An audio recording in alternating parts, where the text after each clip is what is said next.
Got Conrad on the mic, got Bowers on the keys, got Wayne with the banter, and it's all about me. Woo! Midweek Mackems, your weekly dose of chaos.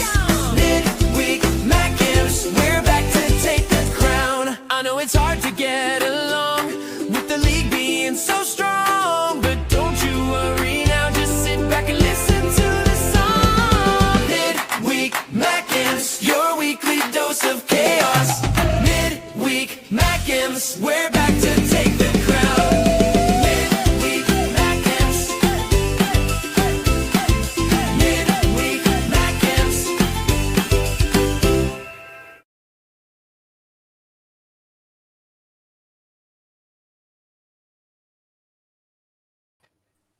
Hello, everyone. Welcome to Midweek Mackems, and we're a Mackem short tonight. One but I Mackem think short of a full litter. yeah, but I do think we're still. Wayne. I still think we're going out on his channel, so we'll do our best to slag him off and get all you to come and join us. I'm I know, joking. he needs his precious sleep, doesn't he?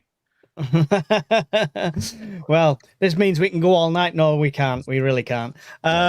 Right. So, I mean, that song cheers me up after a terrible game of football. So let's get straight into Fulham, and into, first of all, the setup, because we talked about this last week.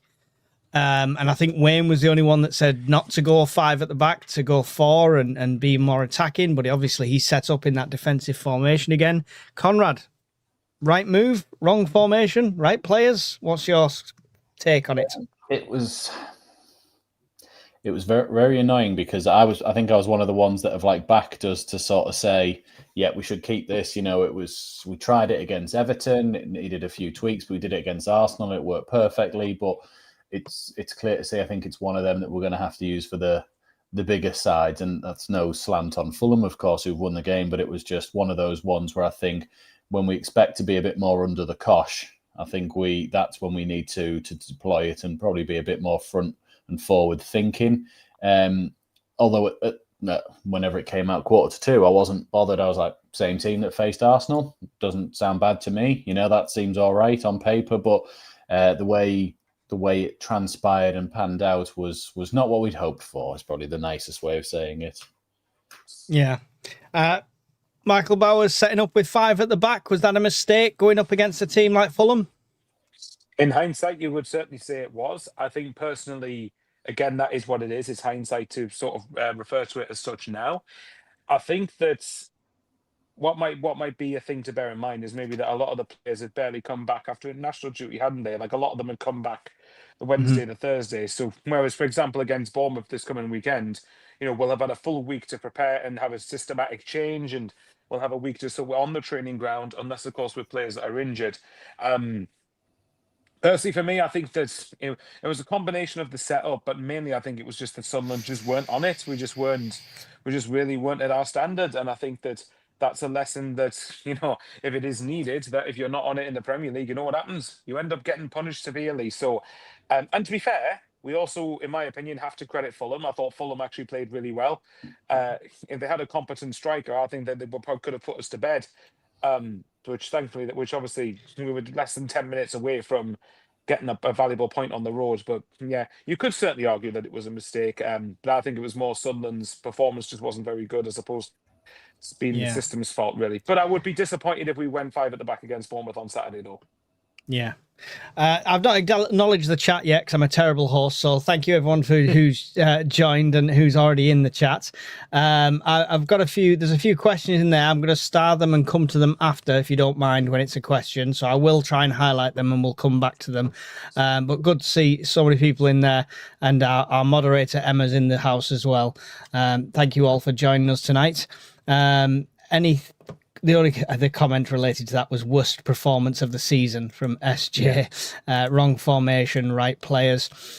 Changing Crisis says 5 at the back away from home is fine, but when you get half time and it clearly doesn't work, you have to change it. Labrie didn't change his system till the 90th minute. Yeah, this is a problem. They had 25 shots, 6 on target. We had 4 and 2 on target. Conrad, we're just not creating chances. Yeah, I've been saying it for a few weeks, but it's sort of been one of those things that hasn't come up that much because we've been doing all right. I mean, like we said, we're on 19 points in 12 or 13 games, so it's not been like it. By the way, 1 subscriber away from 3,000. So if anyone here hasn't subscribed to Black Cats TV, please do it now, just so we can hit Anyone it now. who's watching on my end, go and subscribe to Black Cats TV. Yeah. And of course, Only Fools and SCFC. Yeah. Yes. I think Wayne's only like 30 away from his next milestone, and you're only like 40 away from yours. So do that as well. But we're 1 away. So do that one now, and then go to the other one. But we've been saying for a while we lack creativity. We were taking our chances when we got them because we were only having a few chances a game, which clearly shows there. But we're going to need something in January, some creativity or some sort of goal threat from the wings, which is the one thing we probably didn't get in the summer. I know there was that player that we nearly got, and then they tried to pull a fast one and get more money out of us, and we cancelled the deal. But I can't. Loriente, you're on about. Him, the one who we sort of pulled the plug on and sort of didn't do that, and he's still been banging them in for his club. I don't think we'll go back in for him, but I think that's the thing that we're missing is some sort of creativity, some sort of flair up top to really try and get these guys the chances. How often have we been saying with Isidore that like, oh, well, he's putting a shift in, but we can't even get him the ball. And then that's been the same when we talk about Brobby or when we talked about Mayenda in the first few games as well. We're not getting them the ball. We've heavily invested in the midfield already, though. What about Adingra? Surely he should be the kind of person that could provide this. I think they don't like him for some reason. But even Brighton fans will tell you he wasn't that for them. We sort of remember him as being, oh, yeah, he's a really good up-and-coming player, but he was never, every week goal contribution for them. He was a flashy player, had moments, but which we've clearly sort of seen and thought we could turn something out of that. But yeah, and then Talby was an up and comer as well. He hadn't really broken into the first team at Club Bruges, but we all went, well, he's played in the Champions League, which he had done, of course, and we've then taken on that burden of getting him better. So the only one we've got on the wings who actually has any sort of goal-scoring pedigree from the wides was Traore, but that was back in 2014 or 2020. Sorry, no, it was 2020 for Villa. And then you've got Mundell, who we're putting a lot of hopes on because we know he's quite direct, and he's very. Traore was the first to get a shot off in that game, and he looked like he played pretty well from the bits that I'd seen. It's a bit like the Patrick Roberts thing again. If you're so heavily involved in the game, if you could just shoot or assist, this would be fantastic. Mm-hmm. Yeah, and he did get a shot off, and it was on target and everything like that. Yeah. Michael, is it a lack of creativity, or is it fear of shooting? I feel like we're trying to walk it into the box all the time when 3 or 4 people could have an opportunity for shooting for some distance. Well, Enzo Lafay didn't get that memo about less than 60 seconds into the second half when he took on that effort himself and just went just wide. But I think the thing I want to, well, I'll tell you what then. You know how we have a question every week? Do you mind if I put mine into the room now? Yeah, go wow. it. Straight in. Yeah. Is it because we haven't got a winger who's, what's the word I'm looking for? Creatively explosive? Well, yeah, excuse me. How dare you insult Talby like that? Yeah, Talby's mint. I like Talby. But Talby's an up-and-coming player, isn't he? There is flashes of promise in there, and I think he will develop into one. But when I'm talking as of the here and now, so I mean, Adingra for me should be that, but obviously for whatever reason he's not playing, and clearly the Brees is saying is not playing him for a reason. But the problem I think that I have with it is that when we're relying on transition as our threat, the wingers are so important. And one of our closest mates always says this: the wingers are so important that if they're not delivering, then often the forward could be quite isolated and we could be stifled a little bit. But to me, the problem is if you want a complete winger, unfortunately, they cost a lot more than 20 million quid in today's market. So, for all we can talk about a right winger and whatever else it is, I think ultimately, if we stay in the Prem, well, that'd be nice, Kevin, wouldn't it? That's the ideal target. This is probably where Mike's going to say that, I don't know, a deal's been agreed for January the 1st and it's a 5.5-year contract to aid Sunderland's European push or something. I don't know. But I would save that for a transfer video. Oh, someone please screenshot that. So make sure you subscribe. I like the plug there. But no, what do you two think? But for me, I think it's down to the fact that maybe compared to other wingers in this division, I'll rephrase that, compared to wingers of more established Prem clubs, is that the reason we're not creating as much, do you think? Considering we rely a lot on transition. I think we're still in a really good position where we've bought an entire new team. And we are started really playing well together very, very quickly. We should have expected teething problems from the start, to be fair. And granted, we're trying things, like we're trying Talby, then he was out for a few games. We're trying Traore, tried Adingra. We're hopefully getting Mundle back very, very soon. Barr scored in the reserves. Did you see that Barr scored? There's an option for you. There's a forgotten name. It's like when you brought up Jay Matete. It's like, no. He's an up and comer, Barr. He's an up and comer. We're saving him for the Mags. Yeah. Oh God! With his blister in 5 minutes in the FA Cup game. That's all he had. Number 563, Abdullah Barr. Yeah. I think we've got enough experience on the wings and in midfield that we should be creating more chances. I don't think they work well with the strikers that are there. I think when somebody's up on the wing, they're not ready for the cross. They're not in the positions they should be. And somebody said there, John Rosenbreyer said, need to try Brobby up front with Mayenda and Isidore on wings, go 4-3-3. And I think that would give you more options that way. And then, but more attacking players, but you lose Traore and stuff like that. But there's no answer for you at this stage for me, Michael, apart from, the only thing I would like to see is maybe we sign a really good right winger or left winger in the transfer window. If we did that, it couldn't be a gamble player, because whether we like it or not, Traore was a gamble. Adingra was a gamble because they've been hit and miss for other clubs. It needs to be a Xhaka if we're going to do it. Do you mean that? Well, because for me, you're looking at Traore. What did he cost? 2.5 million, something like that. And then you're looking at Adingra, which was around 20. Now, for us, that's a lot of money. Considering that was obviously among the highest. Adingra, for example, that was among the highest amount of money we spent. But in Premier League terms, that is literally pocket change. That is. It is, but it's still based on Adingra's, like you say, has got that reputation from previous clubs where he was good at moments and then he was not even played for a lot of it and stuff like that. So it was still a gamble in that way. Whereas obviously when you've got a player coming through with the experience like Xhaka, there's none of that. Oh, I wonder if he's okay. He's had a few games out. I wonder if it was just solid from day one. If you're going to improve this squad now, it has to be players of that level and that caliber. Not necessarily that age, but that level and that caliber. That level, but just a few years younger. Yeah, consistent, consistent players. But the problem with that again is that costs probably around 50-60 million quid, and that's But I'd rather one of them than 6-10 million pound players in the window. What I would say, to be fair, is if we and I was keen to know both of you disagree on this, but if we stayed up this season, then for me, let's not even entertain Abdullah Barr in the Premier League. I didn't mind him, but he's clearly bottom end Championship quality, really. But the point I'm getting at is if we stay up this season, then I think next season with another year of Premier League money behind us, then I could see us going out and investing quite a lot of money. There's my dog just wagging a tail past here.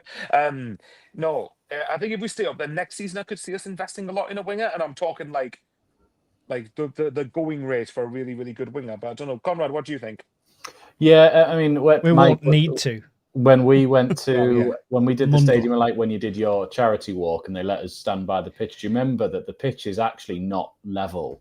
It's got a rise in the middle, so it's suited for wing play. So it goes up like that, so the ball rolls faster down to each wing. And that they said that was Labree's idea because he wanted the wing play, and it was all faster to quick. Obviously, it's not like ridiculous incline, but it's enough to make a small difference. A bit like when we moved the advertising boards in. It's it was only a small difference. The advertising board's about 6 foot. Yeah, that one. And then everyone goes mental about it. They're like, well, they moved him. It's like, yes, like get over it. There's nothing says that you can't do that. It's not like we any small thing to get an advantage. Exactly. But for the wingers, it's the same sort of thing of like, I really like Talby, and I think Talby's actually been better for us on the left side where he can cut back onto his right foot.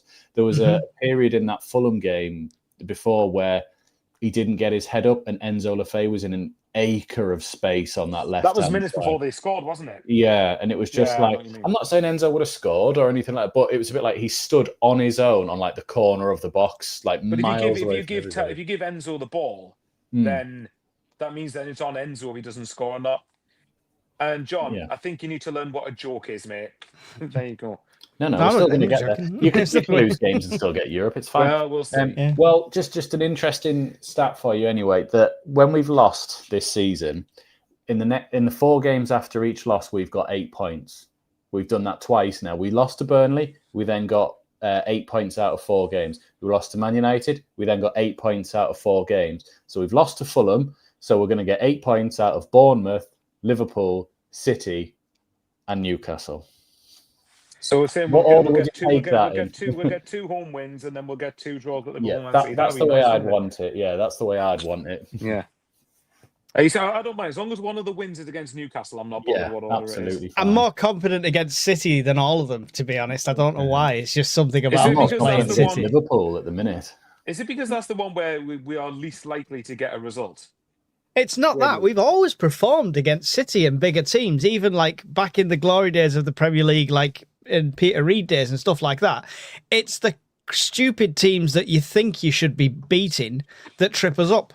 And then we perform to the level we're playing against. Yeah, no, I get that. A lot of the To be time. fair, at the minute, Liverpool are losing right now. I was just about to mention that they're losing to PSV at Anfield. So I mean, depending what happens with Slot, if he's still there in a week's time, then let's not do it.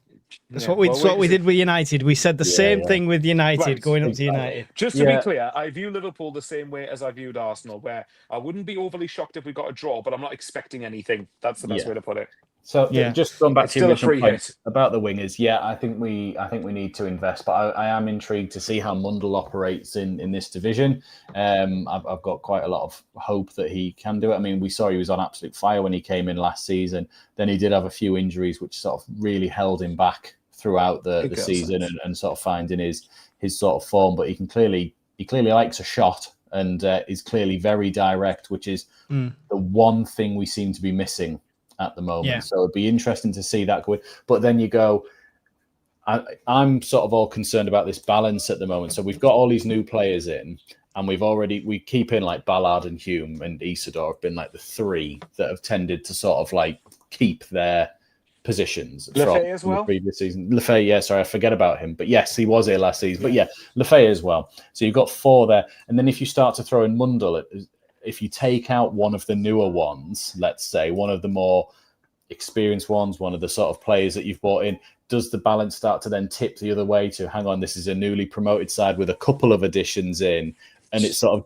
weakens you in that sort of way, if you get where I'm coming from. If Mundell comes in like he went out, not injured, but if he comes in like he played before he went out, and what I said when I first saw him, and I said he'd come leaps and bounds beyond Jack Clark and all of that lot, I think that's still true, and I think he is a Premier League player, and he's going to be past Adingra's value after a few games, after half a season.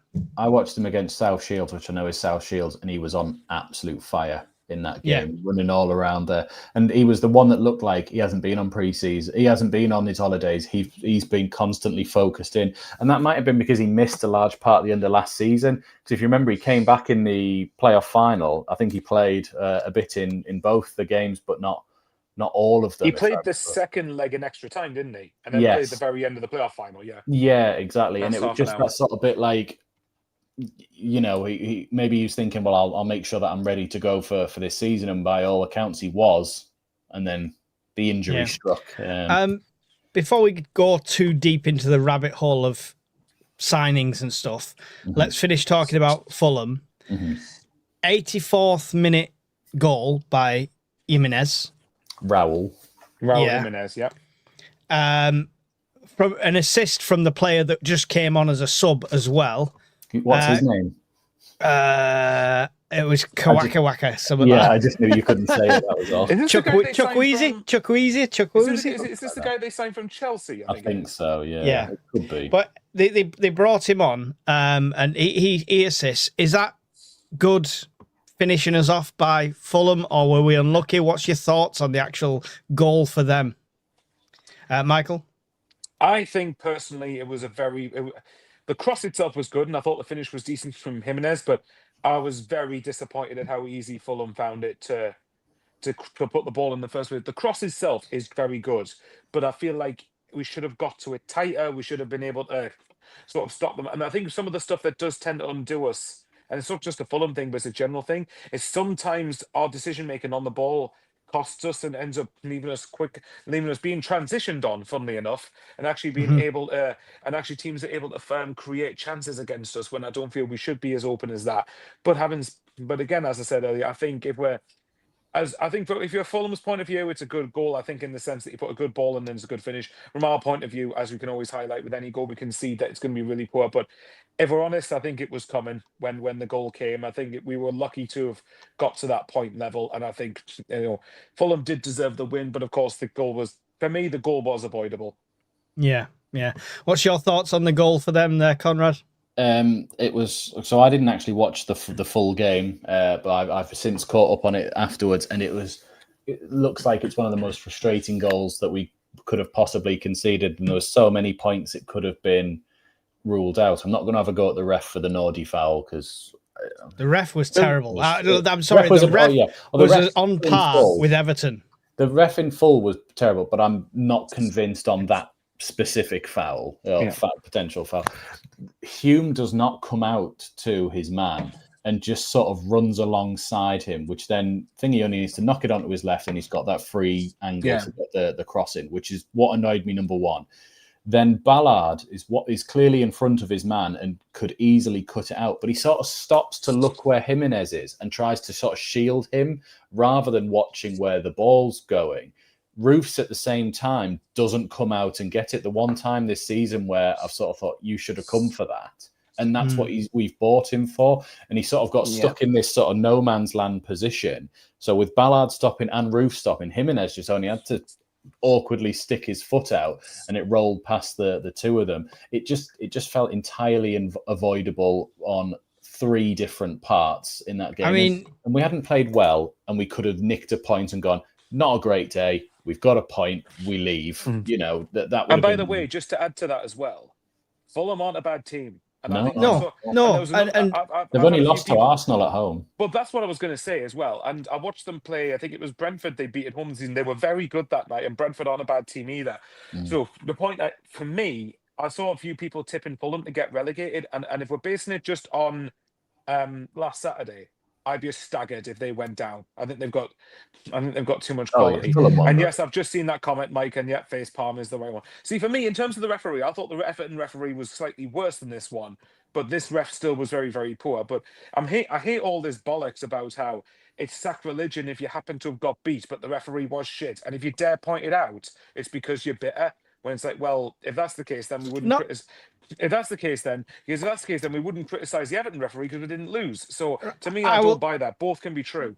We're not bitter. They had 20. By the time they scored, they'd had more than 20 shots on our goal. The win was deserved for them, no doubt. Yeah, it was the ref didn't make a difference in that aspect of things. And to be honest, what you're saying, Conrad, with the keeper and Ballard and stuff like that. That could be fatigue. They've endured 20 odd shots throughout this game, constant attacks. There's no way you're constantly switched on for this entire game. And Tam's just put a comment in saying, would the keeper have made that ball? It was cut away from. I've just had a look again on me. He's in the middle of his 6-yard box in terms of between the line and the 6-yard line, and it bounces on the 6-yard line. It's one of them that's like, I don't think it's as far away from him as he thinks. I think it's that. It came in, he probably saw the flight, decided against it, but in that same moment of him moving forward and back, that's what stopped Ballard from moving in and back. And when they've both then left it, Jimenez has pounced, really. But it's just annoying, and it's just little mistakes. And, if we'd have had a terrible start to the season, we'd be sitting there going, this is what the difference is, why we're not getting any points. Now, granted, we've had a fantastic start, so we're not going to look too harshly on it, but it still feels a bit like, you could have done better there, lads. But is it not a case that literally that if you're not at 100%, then you see the difference in the Premier League? If this was in the Championship, there were plenty of games last season where we probably weren't great, but because the quality isn't as good, you get away with it more, don't you? Yeah, we need to see a reaction this week, because every other loss we've had this season, we've bounced back from instantly with a completely different performance. So hopefully we see that as well. Speaking of reaction, though, was it too little, too late from Labrie, as in changing the setup, changing what's going on? it's just there's no proactive changes in that game, is there really? And to be honest, for me, as much as I know how much you love Isidore, taking Isidore and Traore off, unless it was for extreme fatigue, they were the only one keeping the ball up at that top end with Fulham. I agree. They were putting the pressure on. They were making sure it was a high press, and it was only when they were getting a bit of success was like Xhaka and Siddiqui following up, and it was a full team press.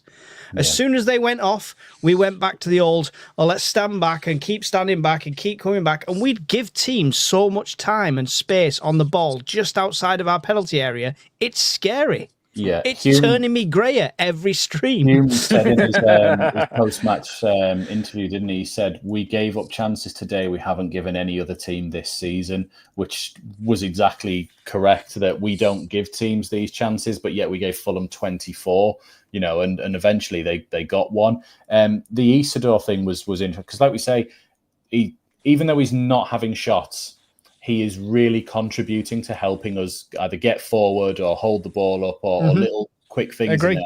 But then when we put Brobby on, we needed to change it from, run after this and run after that. It was like, we're giving you the ball and you're holding it. You hold, like you did at Chelsea, where you held two players off at once. I don't need you running in behind at the moment. We've got the wingers for that. We can put a Dinger on, we can put Talby on. They'll get in behind you. But you need to hold this ball up so that every time we give it forward, we reset the back line or the midfield and we get back into position. Because when you were mentioning transitions before, Michael, it just kept coming back every time. It felt like that period in the Arsenal game from about 50 minutes to about 65, where everything we were doing was just going back to Arsenal and then back to us, and it was a bit wasn't like sticking, was it? And it no, was back under pressure again. You just needed to go, right, what's the change? Okay, you're taking Isidore off, that's fine. You're taking Traore off, that's fine. They've put a good shift in, but you need to hold the ball up now. Talby's not going to hold the ball up and not going to do what Traore's been doing. I think he can do better than Traore attacking wise, but he's not going to do the job that Traore is doing. Isidore's been running the channels for you, trying to link up play, trying to do all these other things. But Brobby's not going to do that. But Brobby is going to be a focal point for the attack, and we didn't switch to use him like that. Yeah, John said, Mike, Isidore does not hold the ball up, but Brobby would. I'm not saying Isidore holds the ball up. What I'm saying is him and Traore. This season's been better at that, though. Yeah. Him and Traore, to me, are the menaces, the people that force mistakes. Yeah. The high pressing of Traore and Isidore has been fantastic this season. It has, and it's superb. And I feel like it seems to trigger from Isidore as well. When you'll see when you go to the game sorry to interrupt you. When you go to the game this Saturday and you watch for Isidore if he starts, how quickly he triggers the high press, and it's all on him. Sometimes he waits, but sometimes when he goes, the team go with him. So it's all triggered from him. And that's it. Pushing together as a unit is key. If you can't do a half press, even when I've managed like Sunday and Saturday league, like amateur level, you can't do it because that's just what creates the holes in the channels and stuff like that. So they need to go together. I almost would like to see Traore Isidore with Rig behind, because I think Rig would support that better than like a lot of people doing. So I'm going to have to go to the comments because we are like a million behind. I've started a few. The first one was early on. Steve said, "Good evening, everyone. We all need to be nice to Conrad. He has hidden powers. He's not afraid to use them." I don't understand this one. What are my hidden powers, Steve? Yeah, hidden powers. Anyway, Mr. Bojingles.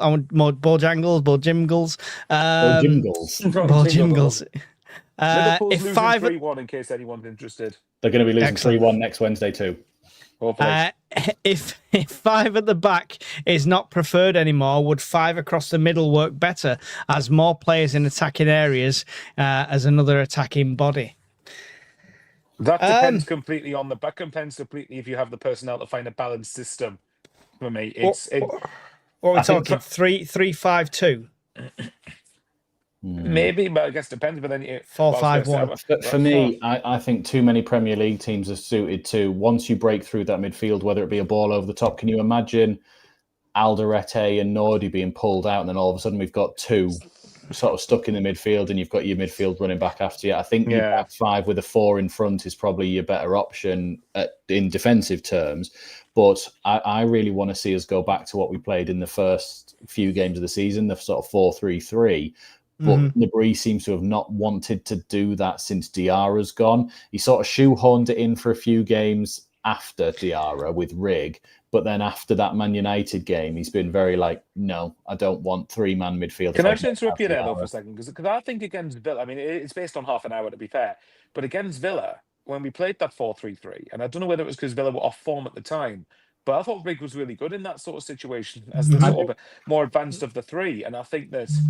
I thought against Villa he was doing really well. And then, of course, Reynolds went, no. That's the problem. That's the problem. Rig had just had to be the one who ended up going off. And actually, there you go. Thanks, Bong. What a lovely sort of segue that was. But yeah, it's a weird one. But again, when we're talking about, a front three of, say, Mayenda, Isidore, Broby, or you're talking about Rig playing, we've got to remember during AFCON, well, these players will have to step up, won't they? They're going to get their chance one way or another.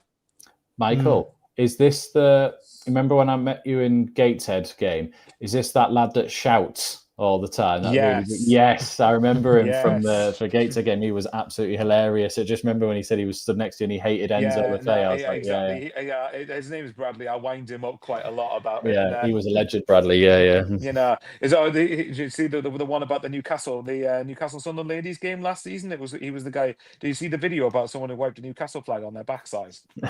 was it him? That was him. So he's a legend already for that. Yeah. But I would say he's absolutely wrong about Talby though, as far as I'm concerned, and Lefebvre. But look, you are right. And actually, that comment you just put up was a good question. Actually, is there now pressure on Bournemouth with the run of Liverpool and Man City just after, or are we still well ahead of the curve? SAFC 05 says. I think we could really do with getting at least a point on Saturday. Personally, I'm not necessarily saying it's a must win because obviously, look, every point closer towards 40 for me is a good one generally, but I feel like you need to get something at the very least, in my opinion. Look, a win ideally, obviously, but I don't get to many games. They better bloody win. It's as simple as that. Well, what I will say is Bournemouth are not a bad team whatsoever. They are one of the best teams. Well, they come into the Fortress of Light. Well, let's hope so. Fortress of Light. And they don't have so many of their best player though. Well, we'll get to that later on. It depends if he's fit or not. Actually, I want to ask Mike a question for you. I want to see what he says to this. If we were 7-0. What, to Bournemouth? Oh, that's all right. But what I was going to say to Mike was, if we're going to win one and lose one of the next 2 home games, what order do you pick then? Because you're coming to the Bournemouth game, but the Mags game is after that. We beat Newcastle. We have to. I've already been preparing my speech. No, I've already been preparing my speech for the review. If we win, we are going to win. We're going to beat Newcastle. We're going to beat Newcastle. I mean, I think those 2 struggles, whether they're on form or not, the 2 struggles are definitely going to be Liverpool and City away, because it's away games. Our away form's not good. Out of the next 4 games, we've got 2 home wins and 2 away draws, hopefully. So basically what Mike's saying is that Bournemouth and Newcastle are easy games. Oh, Newcastle's definitely an easy game. Yeah. Walk in the park, man. Walk in the park. All the easy fixtures we've had, eh? Yeah, that's it. The lad who's a Newcastle fan at work, when I told him in the run of games we've got coming up, he goes, "Oh yeah, that's like the start we had." I was like, "You just shut up." You've literally played Man City this week. What are you talking about? It's the start you've had. You haven't even played them. I thought they might have done. I don't know. Which player has added the most value to the club out of the whole squad? Xhaka.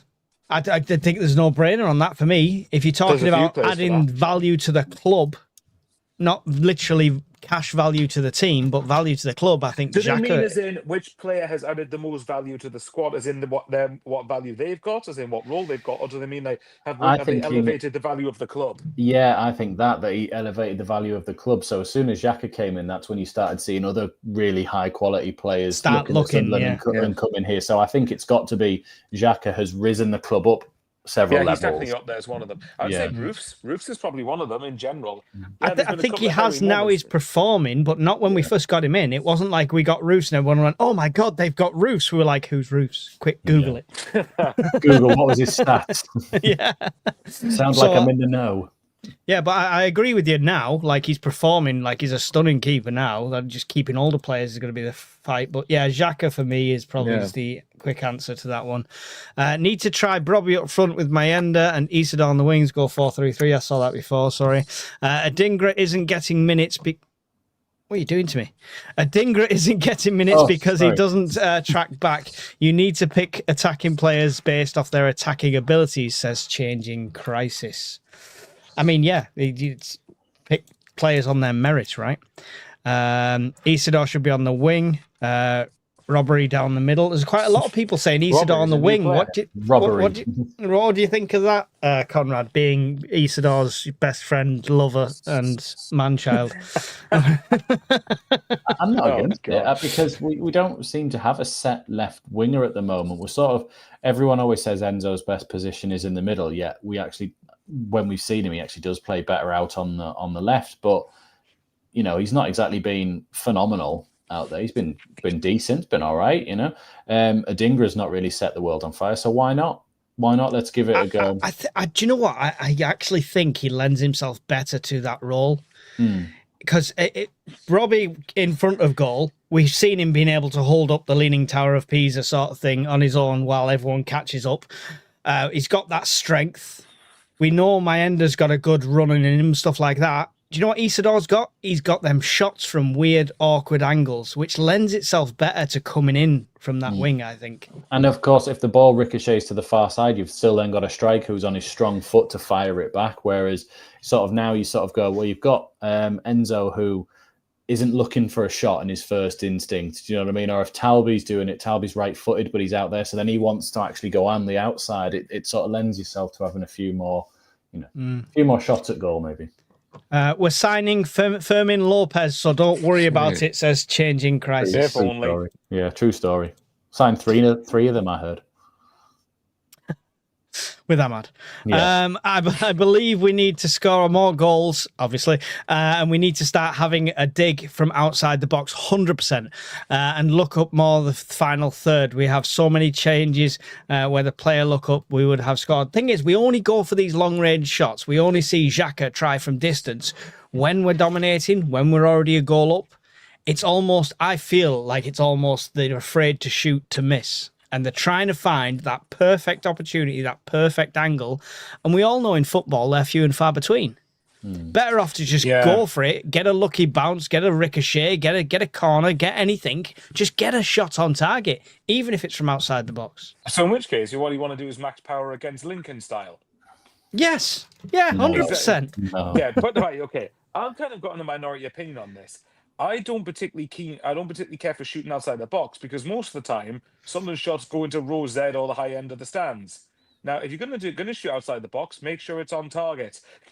For me, like that's something on target or thereabouts, not row Z. Yeah, but if it's slightly wide or anything, if you can make the defenders and the keeper doubt where it's going, they're gonna get a ricochet, and we're gonna get the set pieces. And we all know we've improved massively on set pieces. So the more of them we can win, the better chances we've got. If you're gonna have a shot like from outside the box, it goes just past the post or just over the bar, whatever, then at least you've come close to hitting the target. I don't mind those ones. It's just ones when they're just hit so waywardly, and I keep going, that's why I don't like shooting outside the box, because most of the time we're not very good at it. I know, but when a screamer happens, it's amazing. And no matter who scores it, I want to run to the corner flag. Such as Jack has deflected a long ranger against Everton. With our wing play, though, it doesn't suit us to get opportunities on the edge of the box, though, if you think. They tend to be the wingers cutting into the corner of the boxes, little square passes, and someone shooting from between 12 and 18 yards. The only person sitting on the edge of the box for the cutback is Xhaka, but Xhaka's clearly playing a smarter game of looking for other options, really. Even against Arsenal, the crowd asked him to shoot about 5 times at points where we were camping Arsenal in the last even in the build-up to their second goal. And he didn't. He was waiting for the opportunity, and then Hume dinked it in and we scored. He could have easily shot and missed, and that would have been it. Chance gone. He was waiting for the opportunity, really. I love that comment, by the way. Sorry, John W. said, not wrong, Mike, not don't try wrong. talking football matters to Mags. They always reply with a load of bollocks. Well, we're miles bigger than you. We've got the airport. All players have to live in Newcastle. Blah blah blah blah blah. But yeah, I tell you something. Here's another one. I think Saturday as well against Fulham was the first time I really noticed how much we missed Diarra. And I actually think from what Conrad's describing there, well, there you go then. I actually do reckon that Diarra would offer those things, and I think that it's just a shame really they had to be bloody injured since what was it, like mid-September between Palace and Palace. He missed Palace, and then all the way Palace. It was after Palace. I think he got injured. Ah, right, okay. Yes, because Riggs started, and that was the one we were all saying. We thought he was injured. Yeah, you're right. So he's played 4 games, and then he's going to be out and probably on the bench until the Mags game. So in other words, we're winning 2-1 late on, and then Diarra scores a screamer, and Mike's just going to be like, Luke O'Nine's coming off the bench in that game to score the winner, like a Josh Gowen diving header in from outside the box. He's not coming off to score the winner. He's coming off the bench because we're 4-0 up, so we may as well give him a run out. And then he'll score. And then he's just going to say to Anthony Gordon, "Do you want my shirt?" And to the prick that he is, yeah. I just want to put this on. Did you see KLD's celebrations against Newcastle because he was in the crowd? I might have done. I might have seen them. Like I might have. I think that. Oh yeah, there they are. I have to see them. Yeah. Well, hopefully we're all doing that on December the 14th at full time. We will be. I do like that really shithousery of him to still. I know his family, the other club as well, but the shithousery of the Sunderland owner to go to who they're playing in the Champions League and celebrate when they're losing. Do you reckon though, that could, because it depends really, because I think Newcastle would then have to go to Leverkusen needing to get a result to get into the top 8 of the Champions League group stages or league stage, wouldn't they? So you'd like to hope then that they'll obviously probably have one eye on the Sunderland game, but hopefully they'll take a lot out of it there, and then they'll feel the effects of it against us.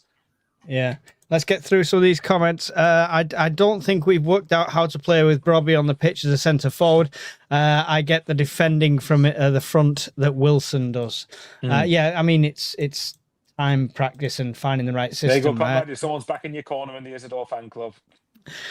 Playing a 2-man midfield doesn't help. Most teams play with 3, and you're constantly outnumbered. It's hard to get control of the game, says Changing Crisis. Tell that to Chelsea. Valid. And Arsenal. Valid point. Just think about the 15-point season for a minute. Feels like good seeing 7th in the league right now, says Mr. Moon. Even if you don't want to think about Sunderland in that regard, just look at Southampton last season and Sheffield United the year before. And I remember Derby not long after that as well. How is Michael Conrad and Cosplay Conrad doing? Cosplay Conrad? It's because you've cut your hair. Oh, right, all right. I love right. I was so confused then. I'm like, have you been on Conrad's OnlyFans? What's happening here? So actually it's quite funny then. So Jimmy's nickname for Mike is named directly after Conrad. Oh, that's funny. Yes, Emma, we're up on Saturday. Me and my brother, who's in the chat as well, we're coming up for the game. There he is. I work in retail and it's Christmas, but my boss is still giving me the afternoon off to watch the Northeast Derby. He knows how important it is. There we go. Him. There we go. Mike, don't try talking. Oh, I've already saw that one. Sorry. Is it so funny it's worth highlighting again, is it? Yeah, it is, yeah. Diarra was shooting from outside the box in all the 3 games, but I don't think he had any on target, though. Yeah, but he didn't get a chance to. Yeah, there was got to zero in. First time you got the range, you've got to zero in. The one against West Ham was just over the bar, wasn't it? That was close enough. He scored against Augsburg in pre-season.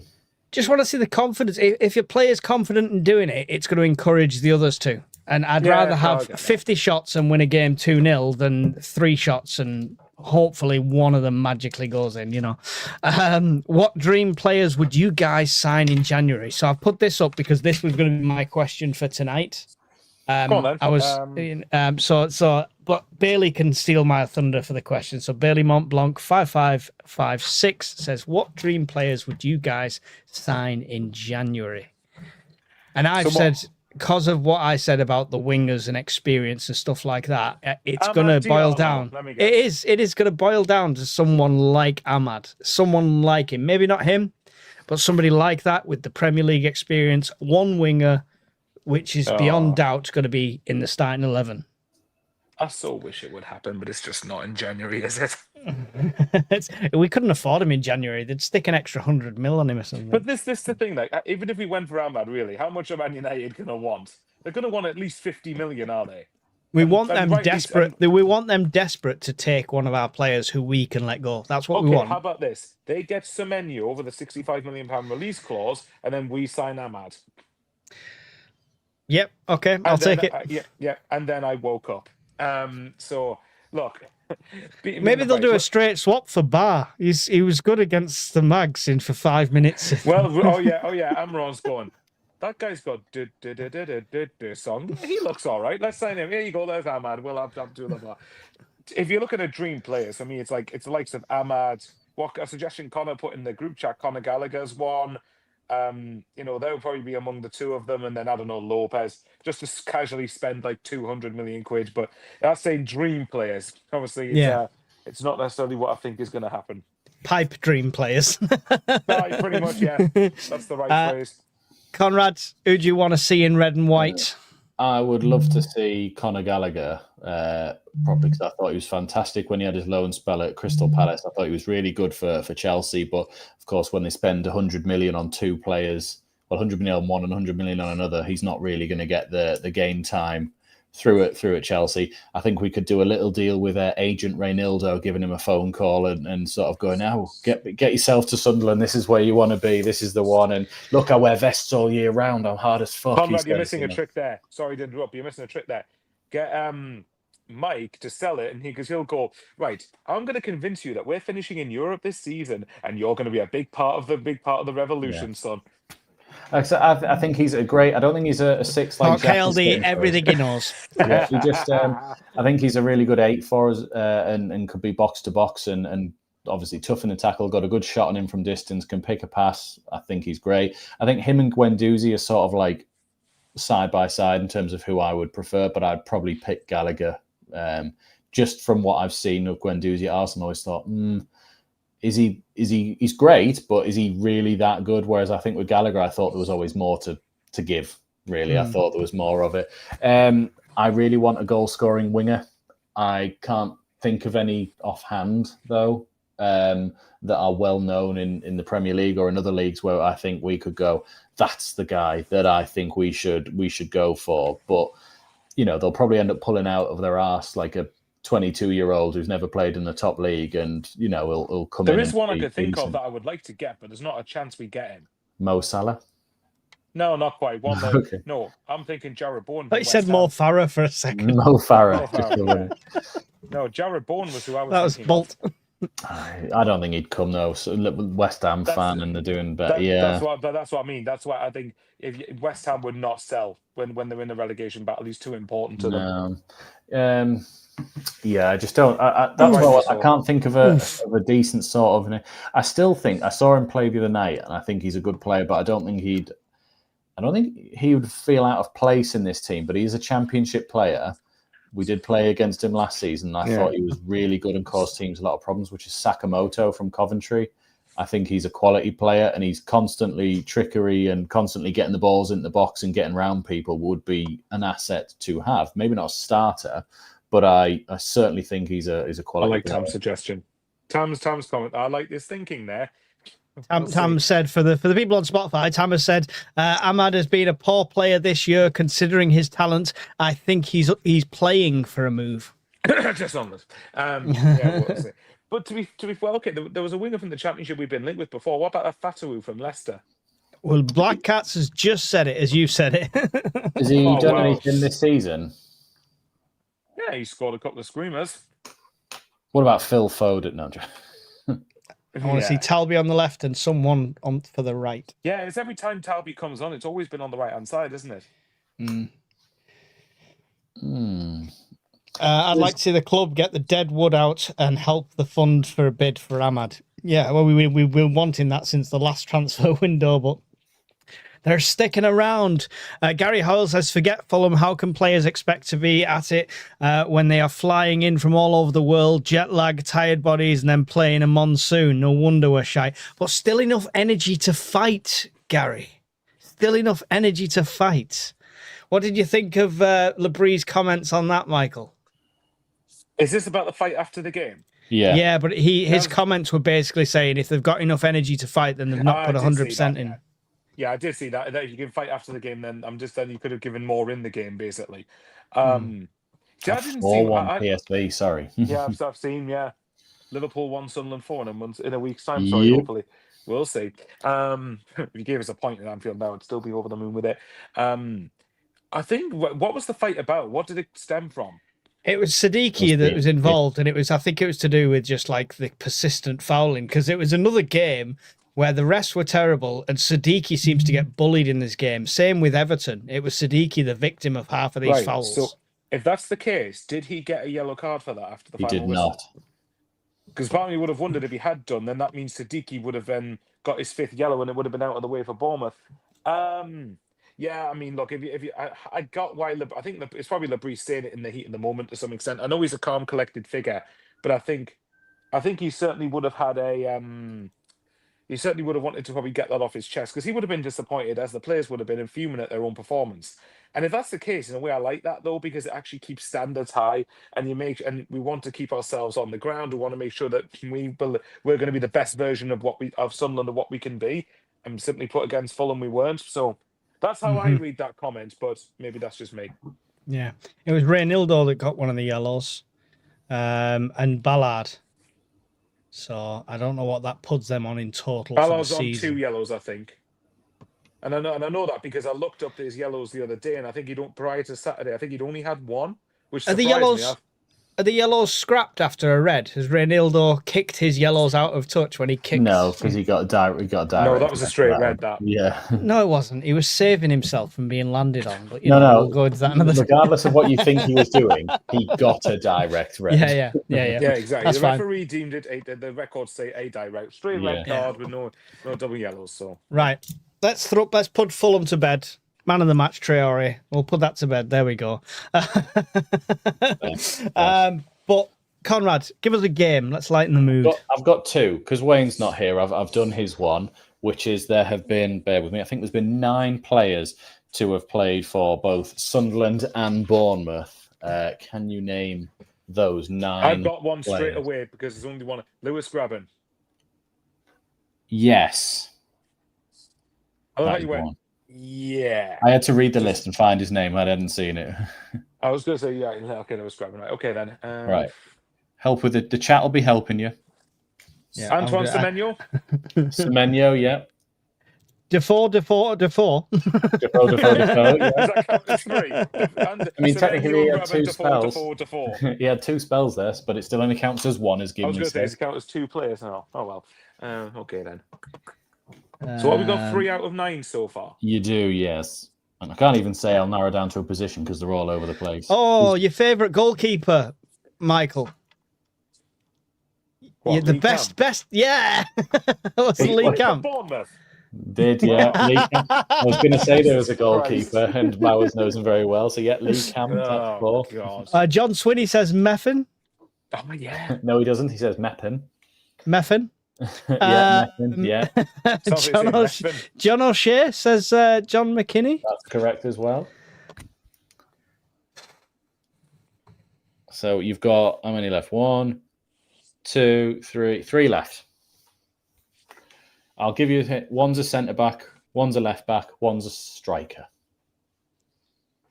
and they're all within your lifetime, Bowers, as well. So that's what I'm trying to think. In football, they're not from before. I'm trying to think. How many of them were from after our relegation from the Prem under Moyes? So in other words, within the last 8 years. Well, if I give you the order, so the left back played for us and then played for Bournemouth later on in his career, not direct. Fletcher, Stephen Hensel says. No. Somebody said Van Arnold. No. Hart, so that was the one I was thinking of. Hart, was it? Ian Hart is the left back. Ian. Yeah, Ian Hart played for Sunderland in 2007 and then Bournemouth in 2013 and 2014. So what we got? Just a centre-back and a striker? Centre-back and a striker. If I said one of my favourite strikers of all time, and this has got to be post, 2005, so I'm not including Phillips and Quinn in that list there. Wasn't a flashy goal scorer, but I absolutely loved him. I was going to say Kenwyn Jones as a joke. Kenwyn Jones is the one. Yes, it All is. right, okay, then Nice, that was- nice. Right, Kenwyn okay. Jones. So you've got So who one we got left? centre back. Oh, And I think, let me just have a look here. Mark Wilson. Yes, that's it, Mark Wilson. just remembered, It's yeah, where okay. we got him from Bournemouth when we got relegated. Yay. Well done. We got all of them. No The wonder chat we didn't got help at through. all. Yeah, And yeah. now- Exactly. Oh, God. Right. Okay. So, and now for my game. So the one that I do a blind ranking, but I've not done players this time. I'm mixing it up for you here.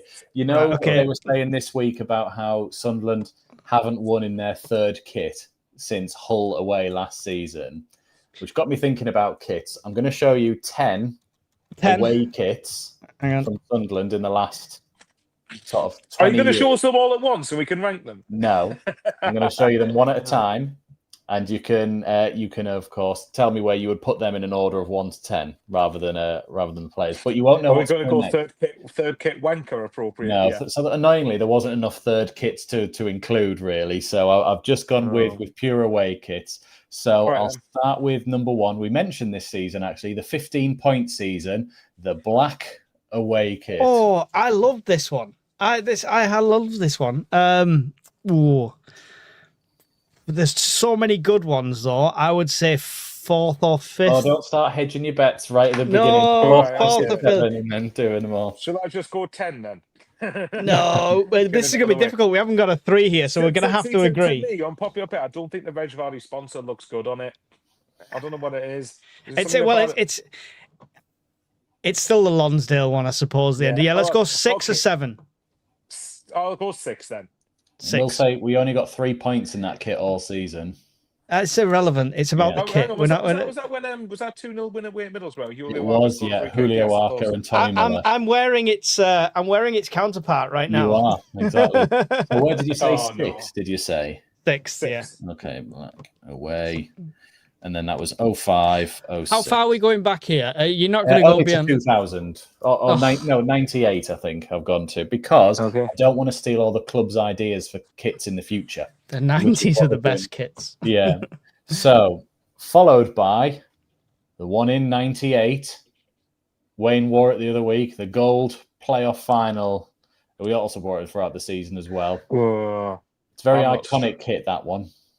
Did you have to buy it 7 sizes too big like You Michael did. Gray did? I think that was how A6 made them back then, didn't they?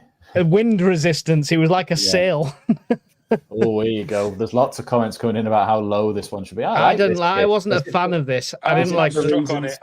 it. Just seeing it now, I'm not struck on it. And maybe this is a me thing, but I don't 8. like colours. I don't like colours on kits either. I Oh think it no, ruins it. colours on the right kit. I'm going to put my head No. here. Look, I'm here. Colours on the right kit. I'm not a fan. Okay, for that one, I'll probably go. I'll go with your ranking. 8. 8. Right. There's Just still moving some you there, terrible Bowers, ones. so you can both be seen if you lean in still on the pictures. Yeah, So you're going right. 8 for that one, the gold. Yes. Okay, gold. 98. Okay, right. Up next is the beige away kit. I don't mind from that one. 2011. Oh, there we go. Okay. Bonus point if you name the player. Hang on. That's El Mohammadi, isn't it? It is indeed. Yeah. It's better than the gold. 4? I'll be happy Ooh, with. a lot of people. Are Oof. putting, I don't know if these comments here. There's 3 10s in a row and 10, then a 9. 10, 10, beige. 9. Oh, no. Beige and burgundy. Out of all the ones I've seen, this is my favourite of the ones so far. Baby Okay. stick colour. What have we got taken up? I've not been writing them down We've this done time. 6 and 8, 8. haven't we? Yeah. I mean, you could 7. go 5 to be fair. You could go 5 to be fair. 5. All right, go 5. I'll let you have 5. I like it, but there's a lot better. There's a lot worse though as well. There is better ones, and there is better ones in this, but this is easily my favourite of the 3. I liked it as a away strip because even though it's the wrong tones, it was still playing in red and white technically. So Well, yeah, we could say that. Okay, then next one. Nah, I like this one.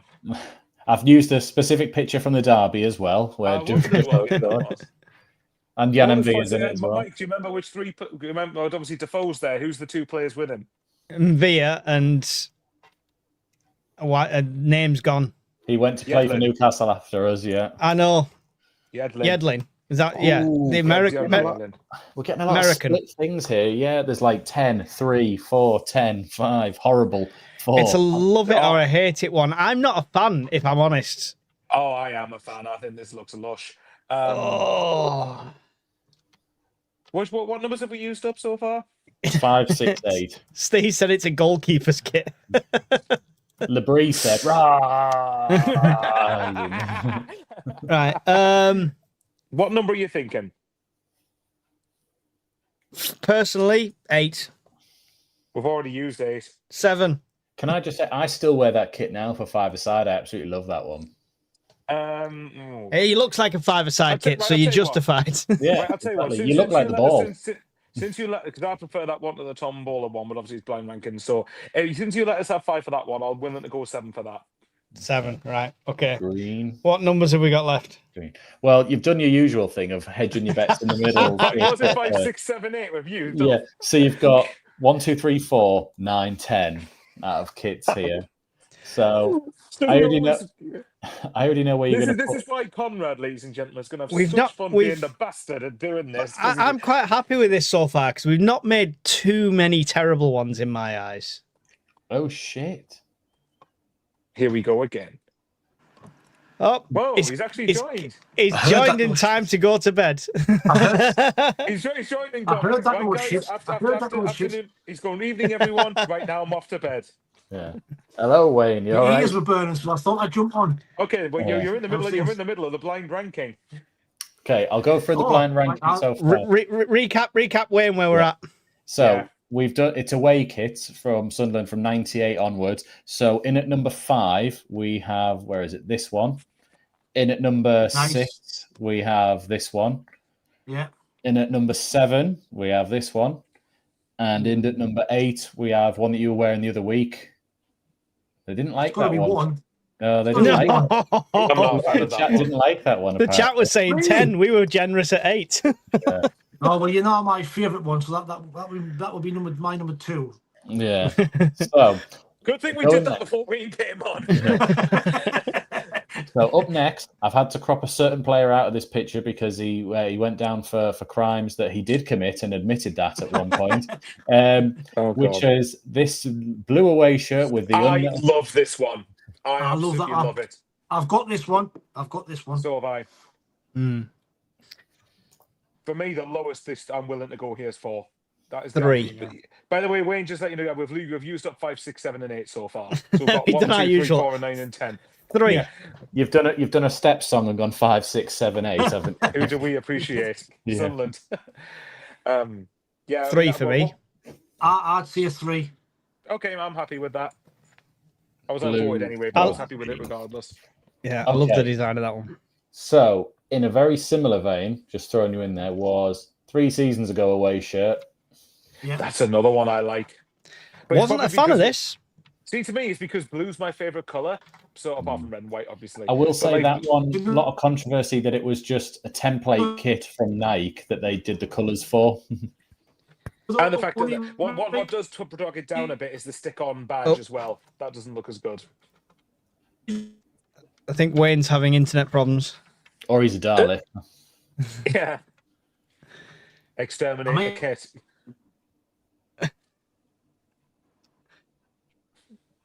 Oh, he's back. Yeah. Wayne, are you having Bowers Fine internet from here? It's fine from my end.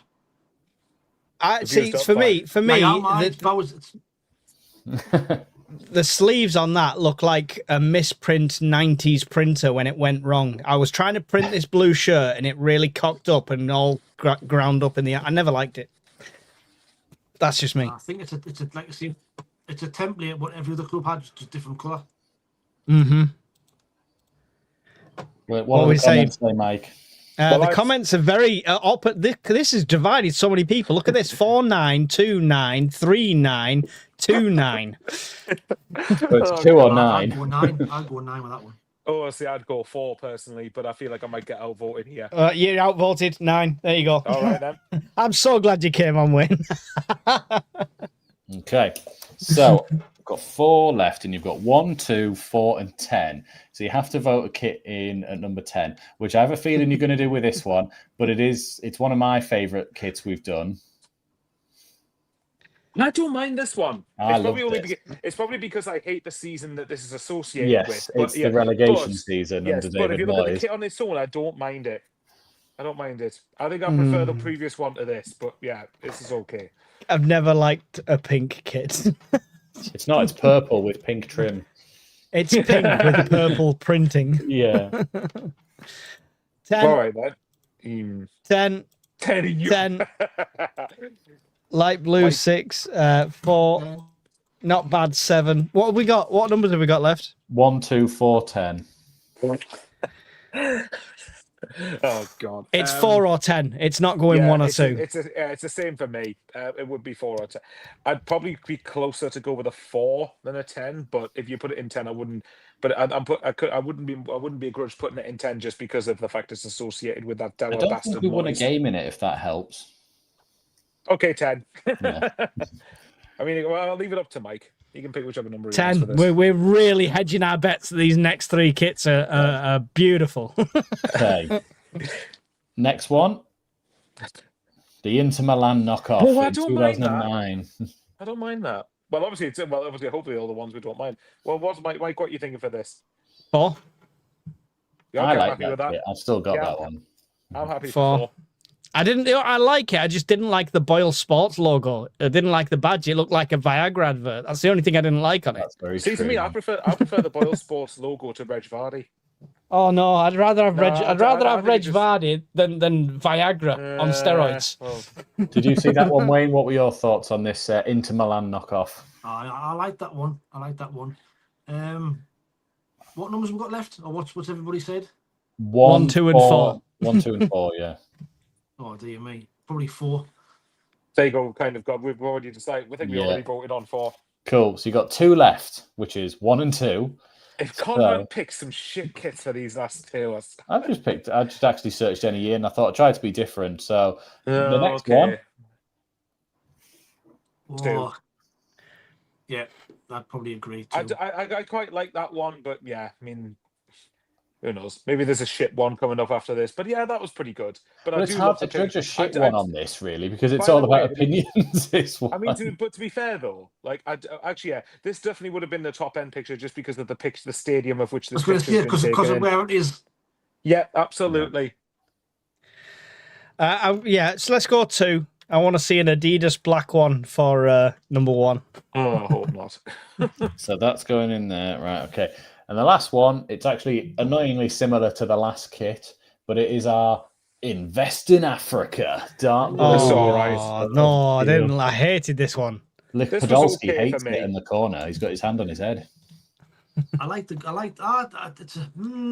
It's okay, but again, I didn't like the season that this kit was worn in. It was the I think Martin this season O'Neill, was wasn't terrible.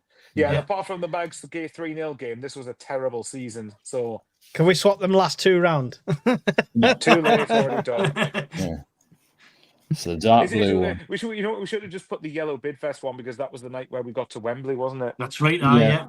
Yeah. Yeah. So Too late now, though. So just to recap, this is your favourite away kit of all time, all you three. And then you've got in at number 2. In Fair. at number 3, I believe you went with that one. This should be 2 or 1. I should have been Yeah. to have won that one. In at number 4. Happy with 4. In at number Yeah. 5. Maybe lower. Content with that. In at number 6.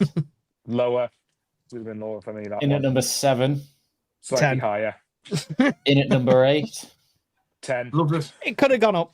Could have In gone at, up. in at number 9. Could have been considerably higher. And last but not least, my favourite, that Yeah. one. 10. Tower Moyes. Yeah, 10. there we go. Well, that was different. She was all right, Other than It great quiz, that says John Rosenbreyer. 3 blind mice. was 4 of us. He's blind. 4 blind mice. Yeah. Our current kits look so good now. I mean, yeah, I like. Well, I wanted to put the away one in from last season, but I thought that one I would always put at number 1 just for the because of how good it looked to the 92 kit, and we got promoted with it, so it would be an I was just instant about to winner. say, yeah. Well, the 92 one's my favourite one of all time anyway, that one. It's class. On kits, we were that blown away by last season's Hummel home kit, which I still love. What do you think of the new home one compared to last season? So the one Conrad's got, the one these two below us have Yeah. got. Well, but what do you think of that compared to the last season's home? I preferred last season's, if I'm honest. Last season's is a more contemporary red and white, isn't it? Yeah. I have to say this one has grown on me quite a bit. I do still really like it, but yeah, I think last season's home one's my favourite home shirt we've done. Yeah. The only thing where I can't get away from is I'm used to the old badge being in the middle and not the new badge. Yeah. I'm used to the old badge, which I think kind for of me, takes it away a little bit. This is one of those ones where I was like, when I first saw it, I went, if we do shit this season, this is going to be one of those kits we go, we don't like it because of how shit we did in it. But if we do all right in it, people are going to go, it's all right, that actually. And it'll never be more than it's all right, actually. But it's I think it's a smart kit for a Premier League sort of This season, they've nailed the second, third goalkeeper, second goalkeeper. All of the other kits, I think they've hit the nail smack on the head. They haven't nailed the black kit because we can't see our own bloody players on the pitch, apparently. on the kits, though, on the kits, I didn't know whether if Lisa's put a comment in the comments earlier on, but she's been saying, why is Roofs constantly wearing the orange kit? Why does he never wear the green one? Looks a lot any nicer, other ones? I think. I know why he's wearing the orange one. Dutch, isn't he? He's Dutch. And I put His national. He doesn't get to wear orange for not his his choice, though, is it? He should be wearing the strip that goes with the. I know. I think that too. That if they're in the blue, he should be in the green kit. Yeah. No, the black with the one The stripes. The one I've got. Yeah. If it's the home one, he should be in the green, and if we're in our black kit, he should be in the orange. But what annoys me about that is that the orange doesn't match the yellow print that we've got on the back of the black kit. It's not the same color. But I do think he almost is just. But then again, a lot of this might be put down to what the referees are wearing, because some of them wear green, Possibly. and some of them wear black, and then they sometimes have pink. So of course, if you've got black with the pink trim going across and you're looking quickly, it's probably a kit clash reason that not many of them wear bright orange. I thought he just decided, right, well, I'm wearing the orange one, end of. It's my choice. I think he has been, to be honest. I think that's probably what's been going on. I'm liking the multicolored one that I got, though, because it's only flirting, but it's flirting on the edge with the glory days of goalkeeper kits where it was like dazzle camouflage. Yeah, It's never been seen.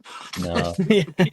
And I've seen it once, and that was when when me and Bowers were at the Gateshead game. The pre-season games. The South Shields, they wore it on those two games and then never again.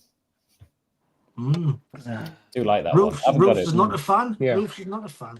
I think it's something to do with visibility as well, though. The defenders always know where he is just from a quick glance, because you can see the bright orange neon. Do you remember when Tim Howard for Everton used to play in like camo? Yeah. And as well as that was like quite good in some instances, there was a lot of time where like defenders would run into him from corners, because if they're just sort of scanning about, they're not fully concentrating. And that's kind of what we were saying about that black kit, that if you're at level with the pitch and you're looking around and you're quickly scanning, what colour do you not pick out against the background of a crowd at nighttime games now, or dark games?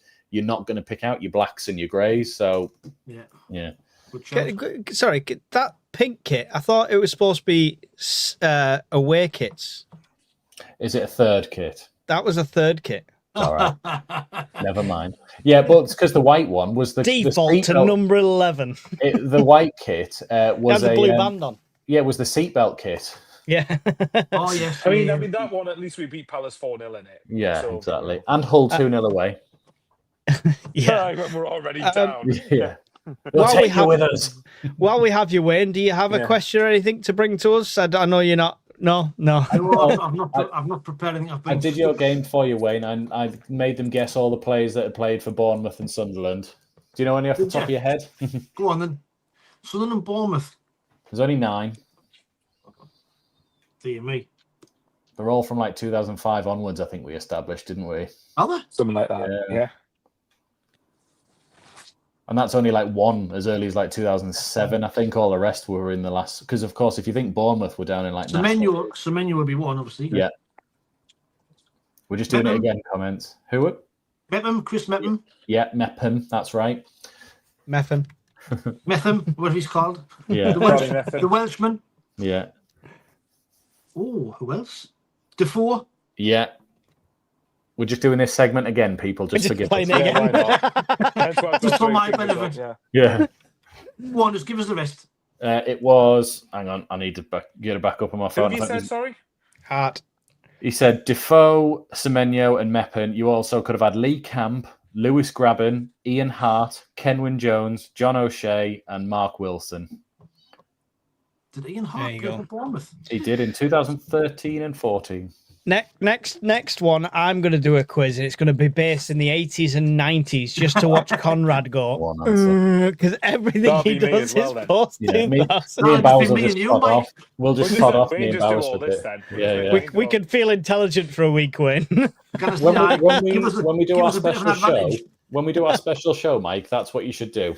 All right, I will do. Okay, I'll I've got one prepare then. something. Should I just do a quick who am I that I've just literally made up at the top of my head? You are a married man with 6 kids. Not quite. Okay. Okay, then fine. I was a Scottish manager appointed at Sunderland in 2018. Jack I Ross. featured a lot on Netflix. I love a 1-1. I love a 1-1, yeah. I have a very reputation of loving a 1-1 draw. Yeah. I loved my teams taking the lead, then sitting back and then conceding to a 1-1 draw.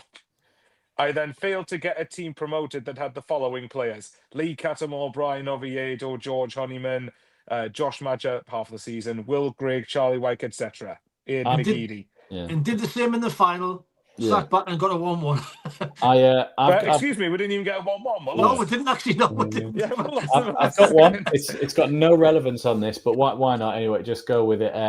I am somewhat of a cult hero goalkeeper for Sunderland. Lee Camp. No. Yeah. I left Sunderland in 2000 and I think it was 5 or 2006 to join Arsenal. Join Arsenal. Yeah. I don't know. For a banter answer, Kelvin Davis. Why not? No, not Pantilimon, or he came from it, didn't he? no. That was way after. What's he called? Oh, I know. Well, he clearly does. Can I give you- I can draw you a picture of him.